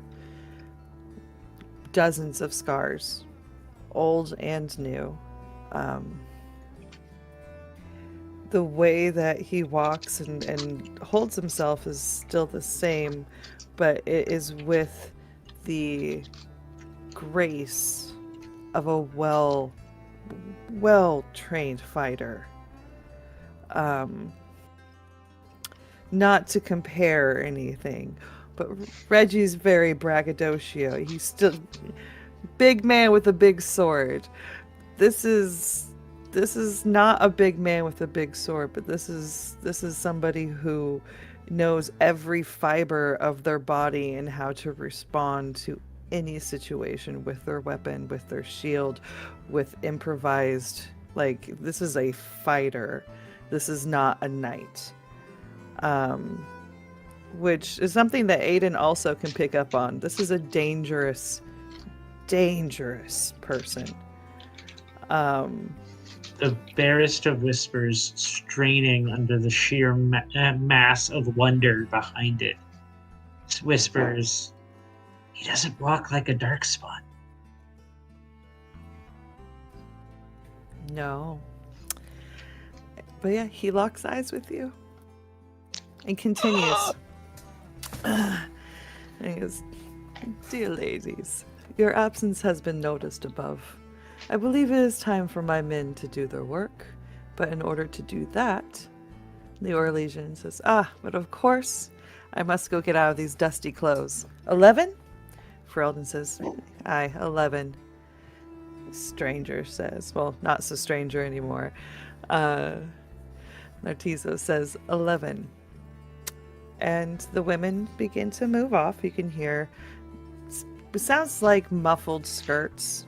From your vantage point, Madalena, you can see that they are very much wearing like a cloak with a hood over some sort of dresses. Which is odd because if you recall, Val wasn't wearing a dress earlier. Anyway. Wait, Val? The sister of Ruin. Yeah. Rowan. Okay. Sorry. Yep. Got a name. Yep, she was wearing like trousers and like a work shirt, and like they're both of her and her father were wearing very just like we're working. These are the clothes that we have. We're with like apron and anyway. So yeah, two swishy skirts go off, and you can hear the chit chat is very catty and very petty. They're joking and laughing and everything's wonderful, but it's so the game. It is very much saying mean things in the nicest way possible. But yeah, so they walk off, and after a moment, Narciso turns and says, "I know that you are there."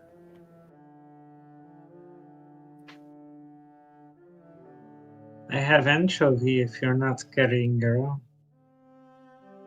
He laughs, and it's a genuine, like, warm laugh. And he pulls out what you can only assume because it's still dim light, but there's a crinkle of paper. He says, "No, I have my own." "What are you doing here?" I am serving the Lady Pivon to Copperford as a protocol attaché, navigating the courts and game of Orlais. "But what are you doing here?" And he's like is gesturing to the wine cellar. I was thirsty, and I must confess, normally wine slakes the thirst and seems to be having quite the opposite effect on me right now. Go ahead and manipulate. Roll a manipulate somebody or someone. All right.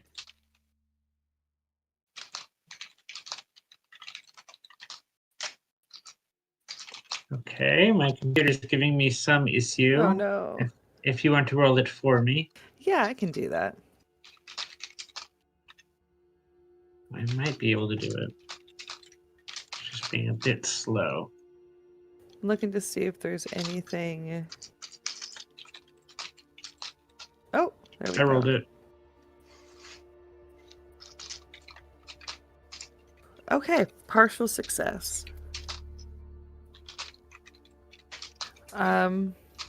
Yeah. He looks at you and you know that he knows that you're not telling the full truth. Which kind of a given. You weren't able to but he's not going to question you on it. But like he like holds out a hand to kind of pull like from where you're kind of crouching behind a barrel trying to be unseen by the women or by the other people rather. Holds out a hand and like waits for you to take it if you take it. I take it. This is just like that night in Stella d'Astro. When he pulls you up so Oh, that sorry. I start saying that and then I... yeah. And he still smells the same. Like he still smells exactly the same, which is like how we're completely different places. Like, it's been so like how nobody should smell this good naturally. It's not right. They let you sail still. The wasn't. That is. Who are your friends? I was wondering if he was seeing us. Friends may be strong. Where is he? Who are your clients? I am I not a present to you, client. and I'll step away, step open, but keeping one arm around his waist and like one full side of my body connected to his and motion. I present to you a Signora di Navarra who is not one of my clients, by the name of Signora Aiden Blackwood. And I present to you the pause. Lady Pivon du Purpleford. I will say, just because I'm dropping things here and there, there's a slight sound before Coke says "lady," like forming a word that starts with an S. Yeah, and he bows his head at each of you and says, "You may call me the Hand. Narciso's not for unfriendly ears." And like the emphasis is for like not friends is what he's trying to say. So the Hand. So again, he's gonna look at all and be like, "So what are you doing down here? What are you doing?" Madalena will just be tracing the scars on his cheek and side of his face, staring wide-eyed in wonder. It's almost like Ko's gone a bit adolescent. Pivon is having a hard time, like, being like, okay, so the person that is my attaché is both the attaché that I've known, some sneaky assassin person, probably, and also this? Okay. Just very much trying to, like, grapple all of that. I was looking for my wife. Yes, she was just here. He's leaning into like the scar pettings a little bit, but he says it very just nonchalant, like, "Yeah, no, here's just here." Thank you for your honesty. I greatly appreciate it in an environment like this. Now, if you'll excuse me, I need to speak with her. Oh no, I would not do that right now. When am I supposed to? When she's not with people who aren't her friends. I don't know how much you all heard, or what they really said before, but I know what they were doing down here and what they're doing in general. Anyway, listen, she's gotten involved in some things that have escalated beyond her control, but everybody is still pretending like she's in control. I would maybe sleep on it. Does she know that she is not in control? No, she's smart. She's noble smart, but she's not criminal smart. And she's dealing with some not nice people. But P1 looks visibly panicked. she's okay. She's formidable. There won't be any. She's safe. You know. Okay. Oh. Yeah. They can't touch her. That would be that they can't touch her. Oh. You're an idiot. Yeah, especially when Ko's doing that. And yeah, no, it's they're teenagers in love. This is You say all that to her, and then you expect her not to talk to them and want to help them. no. I mean, you can do what you want. I think you probably should help that, but I don't know how much you could, and I don't know how safe it is for you to do that. I won't be able to get all of my boys back together for a while.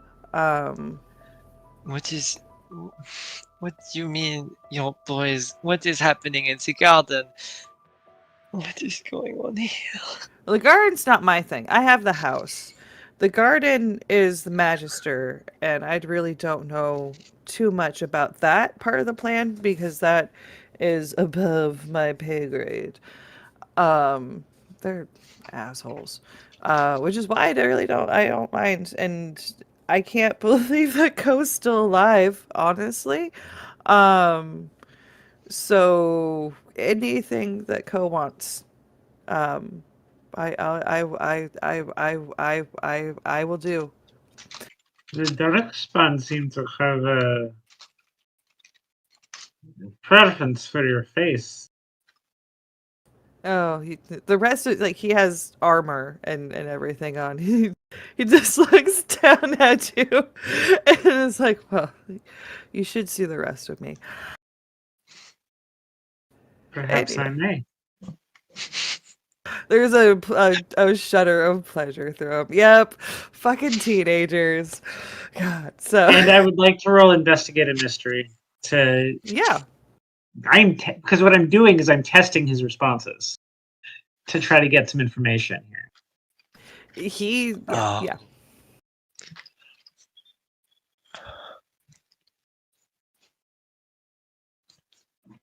So I get two questions. One is this actually Narciso? Yes.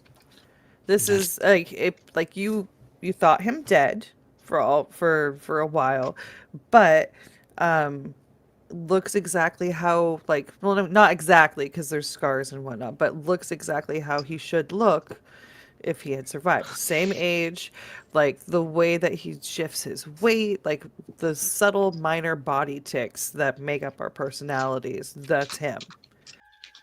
I guess while we wait for the second question, do, do either one of you want to ask anything of this besotted teenage boy that's like 40? Um, I apologize, everyone. It appears that my birthday is such a momentous occasion that is breaking my internet. Oh my It's your God. birthday Happy today? birthday! My birthday in 2 days, the 13th. It's Same day. Oh, 13 and they wait. that's. My brain was like, that's tomorrow! And then I remembered, oh wait, I'm in Central Time, it's midnight right now. Right? Yeah, I'm like, ooh, did I get my paycheck? Would the previous question have covered if he was demon possessed? And if the answer is no, then that's my second question. He's not demon possessed. No, this is really him. And He's that's did that use up both questions or one question? No, that's part of you knowing him, like, and being around mages and life experience, etc. Yeah, no, there's no sign. This is actually him. The power of tarot cards.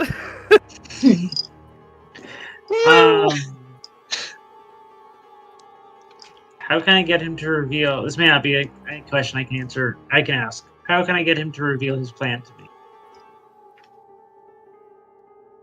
Ask him nicely. He just said, like, he thought that you were dead, and you're not. And so basically, like, if you're with Co, then what you want to know, you know? Ko say, how did you survive? Well, I fought and you ran, and I continued fighting, and I ended up backing up with my wall up against a crack, my back against the wall, and there was a crack that I was able to just barely get in. I dislocated, I hurt myself rather. And, I stuck in there, but I was able to get my shield up, and eventually the Darkspawn just went. They left. There's some stragglers that still, I guess, had the sense of me. But it wasn't anything that I couldn't handle with just kind of running and attacking and running and attacking. But by that time, you were gone, and I was so injured that I couldn't really do much of anything except find another place to hole up and heal. And from there, I don't want to get into it in front of company. I'm the hand now. Not hand a warden. Of whom? The hand of whom? That is not a Grey Warden title of which I am aware. Not a warden anymore. I literally pull back at that in surprise. Not a warden anymore.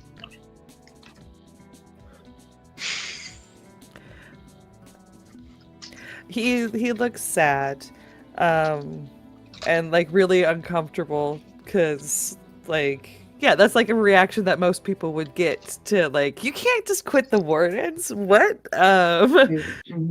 Like, but yeah.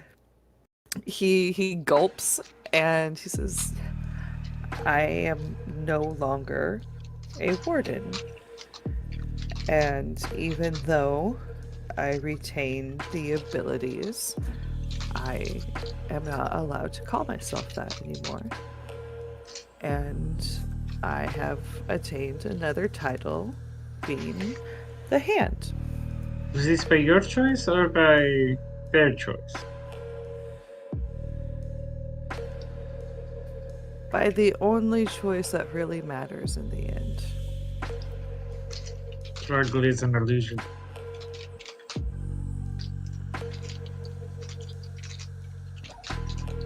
Whose hand are you?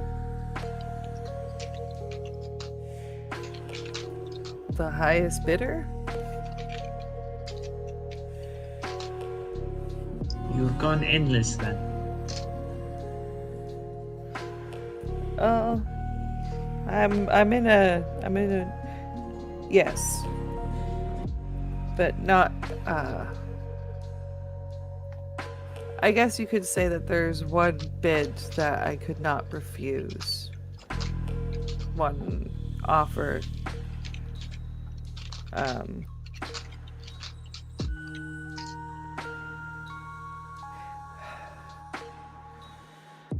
I'll trail my hand up and down his chest and say, "You're never coy, Narciso. Metaphorical, poetical, complicated in your grammar, yes. Never coy." As I'm running my hand up and down his chest. Are we just like watching this? I guess. I was gonna say, I'm like, I think at this point, P1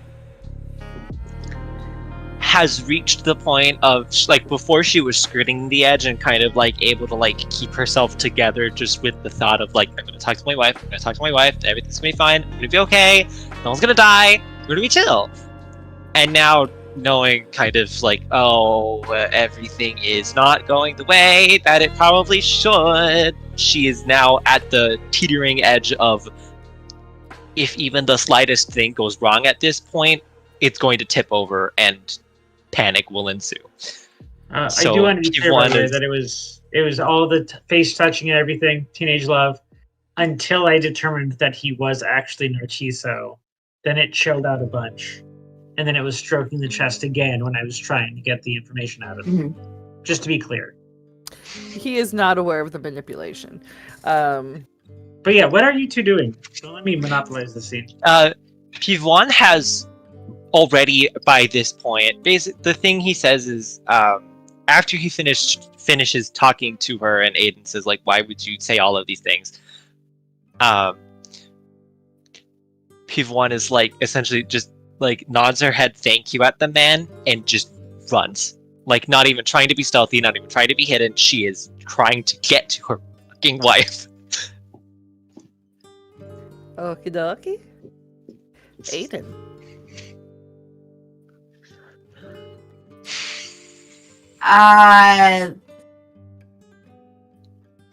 A little begrudgingly, Aiden will kind of go after Pivwan.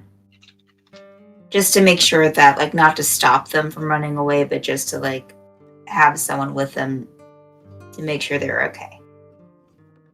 So as you go and do that, right? And then you get to a T intersection, and you know that Pivwan has gone off to the right. You can hear the click-clack of the heels. And the crying. Sorry, Quinn. I'm just imagining like no, come back. Yeah.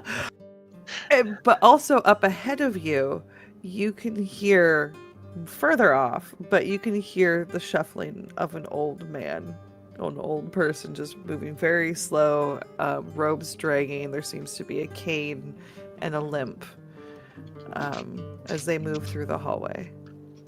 And this is regular hallway. This isn't a secret passage. Aiden would hesitate, just to maybe kind of catch a glimpse of whatever that is before continuing after Pipwan. It seems to be the Magister. Like waiting a second to see, like to like get a good glimpse underneath the torchlight. It seems to be the Magister. The Tevinter Magister. Yes, sorry. Yeah, the Tevinter that was just in the meeting. Is he walking away or is he walking towards me? No, he's walking away. Presumably to whichever gardens. He was speaking Okay. of. Aiden is going to... Damn it. And will start following the old man. Beautiful. I have split the party. It's a good idea. Always a good idea. Completely and entirely. We are all going to separate different locations. It's a good idea when they're Yep. running out. Oh, okay. Let the mage out of my sight. Sure. Trying to think of what we're gonna do. I think if it's okay, I think we're gonna pick up with Madalena, discovering some things next time, because we're almost at the end of the session, right? And I think we're going to go to Pivoine, and then we're gonna finish with Aiden, and what Aiden finds following the Magister. Okay, so Pivoine, you are running after your beloved, and like it's kind of confusing. You haven't been in this part. This is a basement. You haven't been in this part of it, but you kind of like there's not any people down here, so you're able to kind of use echolocation and everything to find your way to where there's the sounds of people walking and talking. And eventually you get up to the first floor, and this entire time it's kind of odd, and you aren't really stopping to think about it, but it's kind of odd that this entire time the sound of these people walking and talking has always been just right out of sight, like just around the corner, just up ahead, just just where you can't quite, but you can always, and you're just running and you're chasing the sound of this, and you finally get up to the first floor and bust through a door, and you realize, like, you're like, and it's the first floor, and there's nobody in this hallway, and that's when you realize that you have been chasing an illusion sound. Like, that's the hallway that they went down, because at one point you actually did see them, and then they rounded a corner, and after that point you never got actual visual confirmation of them. So you're able to kind of backtrack back to the last spot where you got visual confirmation, which is on a basement level, or rather one floor down. And it's a little door. There's like a little door at this corner, and that wooden door is open. What do you want to do? I'm gonna. So this is the likely path that my wife took.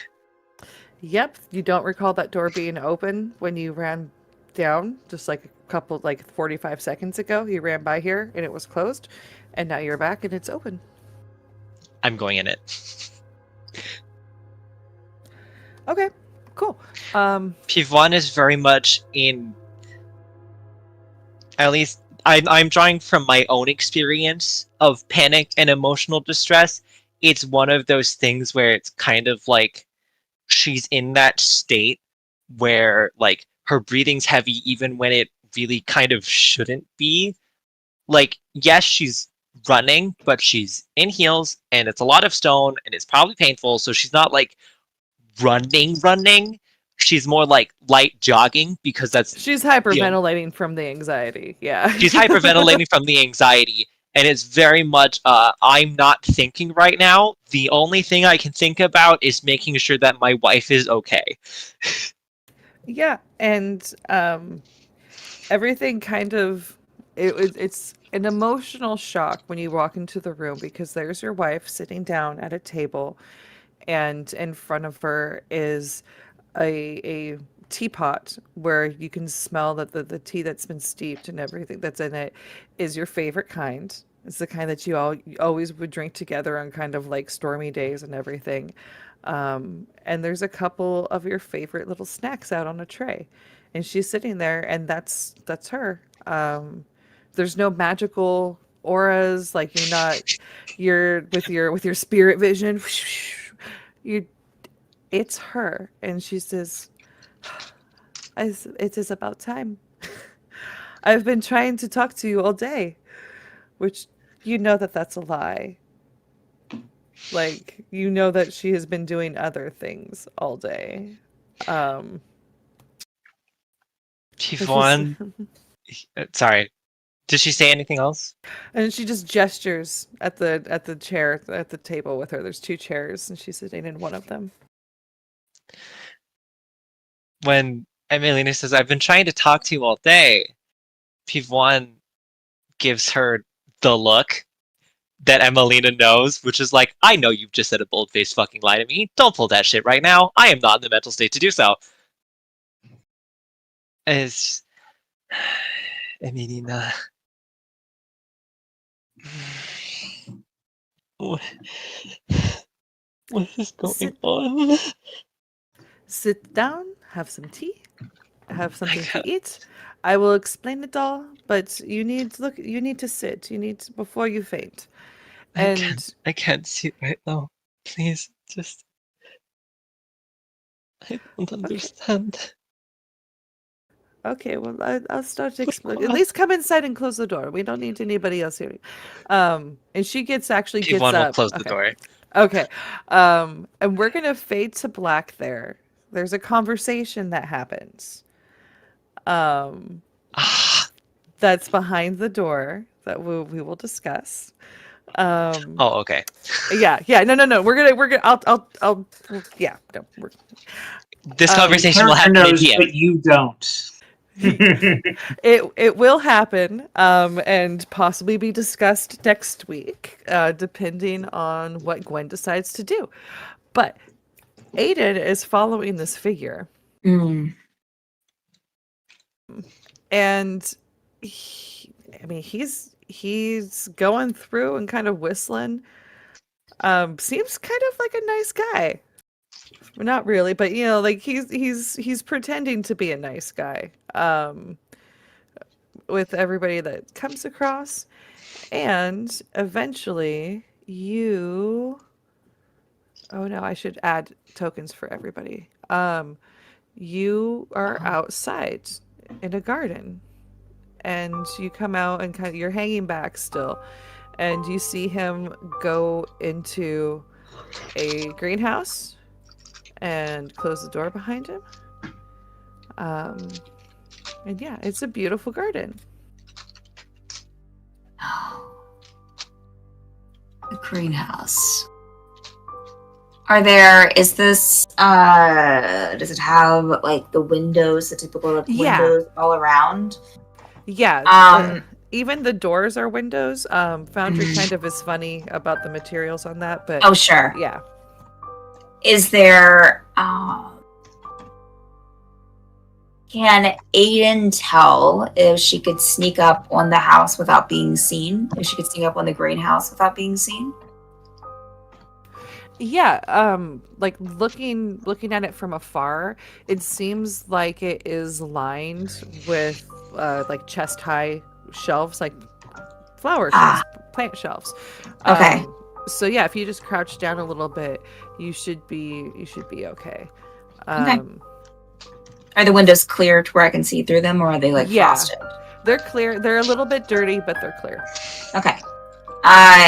Aiden would try to sneak up then and just kind of like duck down to where she wouldn't be seen, and try to like keep an eye on the old man inside if possible.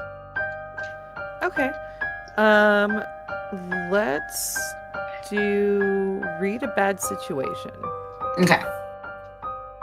I don't know, this situation seems pretty good to me. What's bad about this? Right? Here.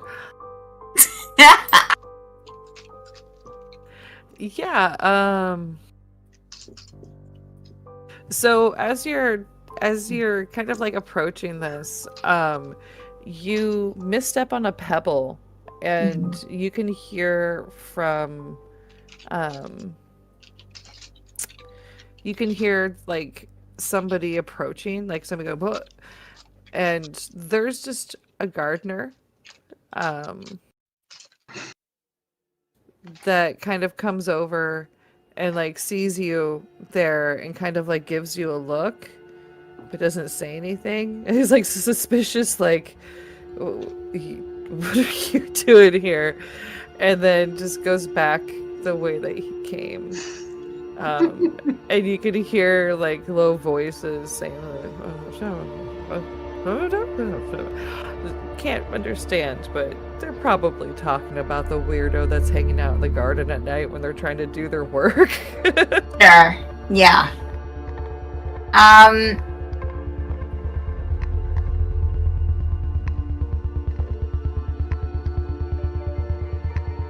Is there any place where Aiden could maybe hide?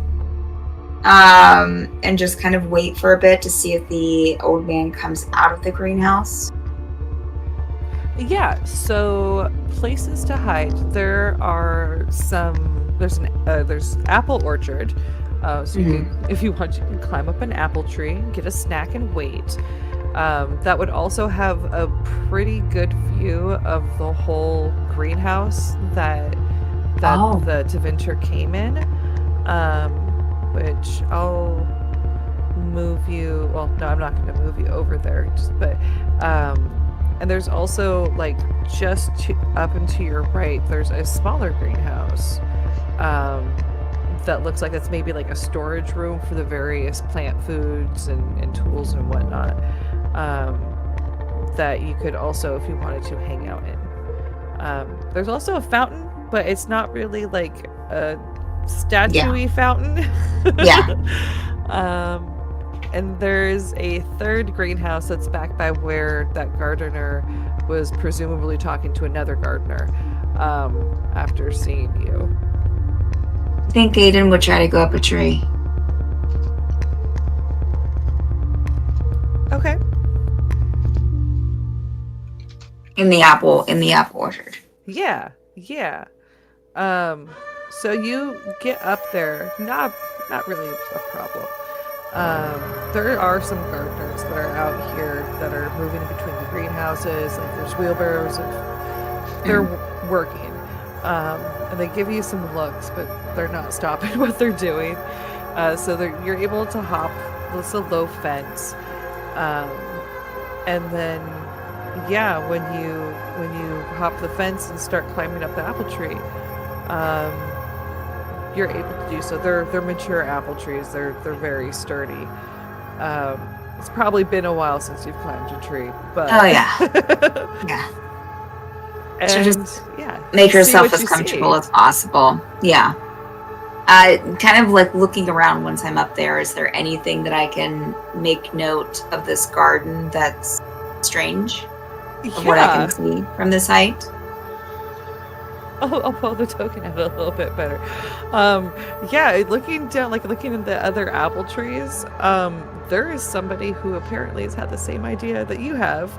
There is full on a noble woman in a tree.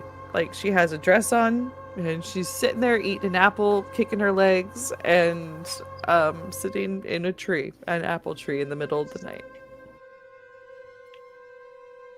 Does she look over at Aiden? Yeah, she's like cheers with the apple. Aiden will cheer with the apple. And that's where we're gonna leave it for tonight. Okay. Thank y'all very much for hanging out with us. Let's go. Good night, everyone. Yeah, we're gonna go in reverse order. Great. Just who you are, where we can find you until next week. I can't speak. Hydrate. Stacy, yeah. Oh no. I think we're frozed. Okay. Steph, you want to start again? Yeah, let's go. Hey, I'm Steph. You can find me on, of course, this lovely show every Thursday. You can find me here on the same channel, alternating Wednesdays. So we'll be playing next Wednesday in Phandelver and below. You can also catch me on Fridays and Saturday evenings over on Madbird Streams, over on the Twitch, on their Twitch channel, on a couple of campaigns there. And other than that, you can find me on Instagram, Threads, LinkedIn at StuffScalsArt. At StuffScalsArt. Yeah, it's going to say .com, but there's no .com. So there you go. Thank you very much. Stacy, if you could do your outro, please. It's me! There's no .coms. That's how you summon the Silicon Valley girl. Because I grew up in Silicon Valley in the 90s, where everything was a .com. And now I hate it. It turned me into an anarchist and an anti-capitalist. Anyway, Hi, everybody! I've got 19 different names. One of those names is Pope Uncommon the Dainty. I use 3 different sets of pronouns. One of those sets of pronouns is Fey, Femme, Fear, Fierce, Femme, Self. And I've been playing Maddalena di Filago, at the whim of core emotions tonight. You can find me, of course, on this amazing show, playing that amazing character with these amazing players and this amazing GM. You will also be able to find me at some point in the future on the same channel. We're about to have our session 0 in about a week, running my second campaign of Thirsty Sword Lesbians. This one is called The Tales of Waldron Hall. It is a gothic horror romance prequel to my magical girl team anime first campaign. It makes sense, trust me. So you should check that out. It's going to be absolutely amazing. And it'll be every Friday. But we haven't started yet. I don't know when we're going to start exactly. So just keep an ear out. You can also find me on Singularity Roleplay, playing Broken Neon, a game of City of Mist, where I play a dark fantasy writer and ingenue in way over her head. On the 26th on a channel, we haven't really figured out the details, but Baba Yaga's working on it with me. I should be, I hope, running a Vampire the Masquerade 5th edition one-shot for charity with a bunch of local San Francisco Goths, because I am walking with the San Francisco Goth AIDS Walk team. Because you may have realized that we're still in the COVID pandemic, but did you realize we're still in the AIDS pandemic? And when I say pandemic, I mean, according to pre-COVID numbers, if you're a black man who has sex with a man, you have a 50-50 chance of getting AIDS. Which is why the San Francisco Goths have been marching for 25 years. I have friends younger than that. I have appeared on this channel with people younger than that. We have one of them right here to fight AIDS and support positive folk while we do so. If you'd like to donate, you can donate at putting it in the chat at sf.aidswalk.net/Princess Teacup. Last I saw, the 50th highest fundraiser, and the San Francisco Goth team is the 15th highest team. My competitive side would love to move that up. I think that's all of my average. Professional game master. You should hire me to run games. I have seats in my game that I'm running currently. That's a King Culture Centering game of Mage the Awakening. And also, I'll run whatever you want. So you can just message me and be like, yo, I want to play this game. Or I want to play this campaign. Or I want to play this character. And I'll figure it out. Happy to do so. You can find all of my social medias at Linktree. So that's linktr.ee/queer mythopoeia. QUEERMYTHOPOEIA. That's all my advertisements. So with that, I will just say, it's my 42nd birthday day after tomorrow, and pass it on. Happy early birthday! Happy early birthday! I'm Baba Yaga. You can find me producing and hosting that 26th charity for the AIDS Walk, because that is a super important cause on my channel, Baba Yaga Creative. Yeah, we will have promotion for that. You can also find me doing stuff on Lost Caravan next month. Nice. And you mean the channel that rated us tonight? the channel that rated us tonight. Oh my gosh! Friends of friends are friends, and also a unannounced project that is gonna be super freaking cool, that is going to be filming in August, and we're figuring out the release schedule for that. But that's gonna also be a charity event. Lost Caravan, I don't believe is charity, but 26th of July will be a charity event, and then my secret project is for PCRF. So, yeah, I will be talking. What does PCRF stand for, Yagameister? I always get it's either Palestine or Palestinian Children's Relief Fund, because there's horrible, horrible, awful fucking things happening to people who do not fucking deserve them, and nobody deserves it, and we're just trying to raise some money to help them. Yeah, like Free Palestine. Apparently you can't say that on Twitter anymore. You're gonna get your account banned. I saw some garbage about that today, and I was like, fuck Elon Musk. Twitter, you Yeah. mean the social media site run by the guy who believes that an internet connection allows him to dictate U.S. military policy in the Ukraine? Yeah. That guy? The son of the blood emerald man, yes. And it's on ads. See, this is what happens. We start talking crap about capitalist douchebags, and we get fucking ads. I see how it is, Twitch. But yeah, that's we're done. It's time. Go. Are we rating? Are we rating? I have been skipped. I thought you might have, I'm yeah. so sorry. I didn't want to say anything because you were No, saying things, say and I'm like, something. I've been skipped. You started talking about yourself. I'm like, oh, okay, I guess I'm not real done. Okay, this is fine. No, I thought I got all mixed up because I didn't do an L It's my fault. formation. It's my fault. It's my fault. Blame my technology. I blame your tech. I don't blame you. I blame your ISP. Blame Narciso. Blame Narciso. Yeah, it's that douchebag's fault. Damn Narciso. There you go. I am the enigmatic and elusive Guinevere Rose. You can find me basically nowhere. I have a Twitter account at Guinevere R 60,004, and it's Guinevere as Arthurian legend, not Guinevere as my actual name. Just in case people wanted to know spelling. I know I would. Again, there's like 50 different spellings of Guinevere in Arthurian legends. Because it has been written in like 50 different languages. Understandable. Have a great day.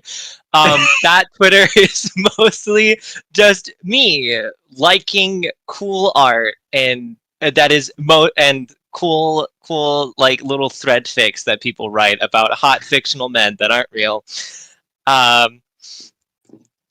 You can find me also kind of a little bit on Tumblr. I don't remember what my Tumblr is. Again, that's mostly just me liking art. I'm more of an internet lurker. You can find me here, obviously, and that's basically everywhere you can find me. Basically. All right. I don't have a very strong internet presence. You're young. It's okay. You got time. Sorry to use that, but it's also true. You do have time. Yeah. I am just barely over legal drinking age. What? No. I am. You. I identified never herself believe. as younger than the AIDS Walk SF GOTS team. Yeah, I turned 22 at the end of the month. Well, congratulations. Nope, that's not what you say Congrats. with birthdays. I do. I literally, I will say congratulations on surviving. They didn't kill you this Congrats. year. That's what I say. Foiled their plots again. We are going to be rating to Latina Otaku, which is going to be great. I am not familiar, but I am not familiar with most of Twitch because I have no time. And Twitch is a large site. Very big, but you should stick around because Essie picked that, and she wouldn't pick it if it wasn't cool. Yep. Endorsed by Baba Yaga. Yeah, that'll go far. That's a lot.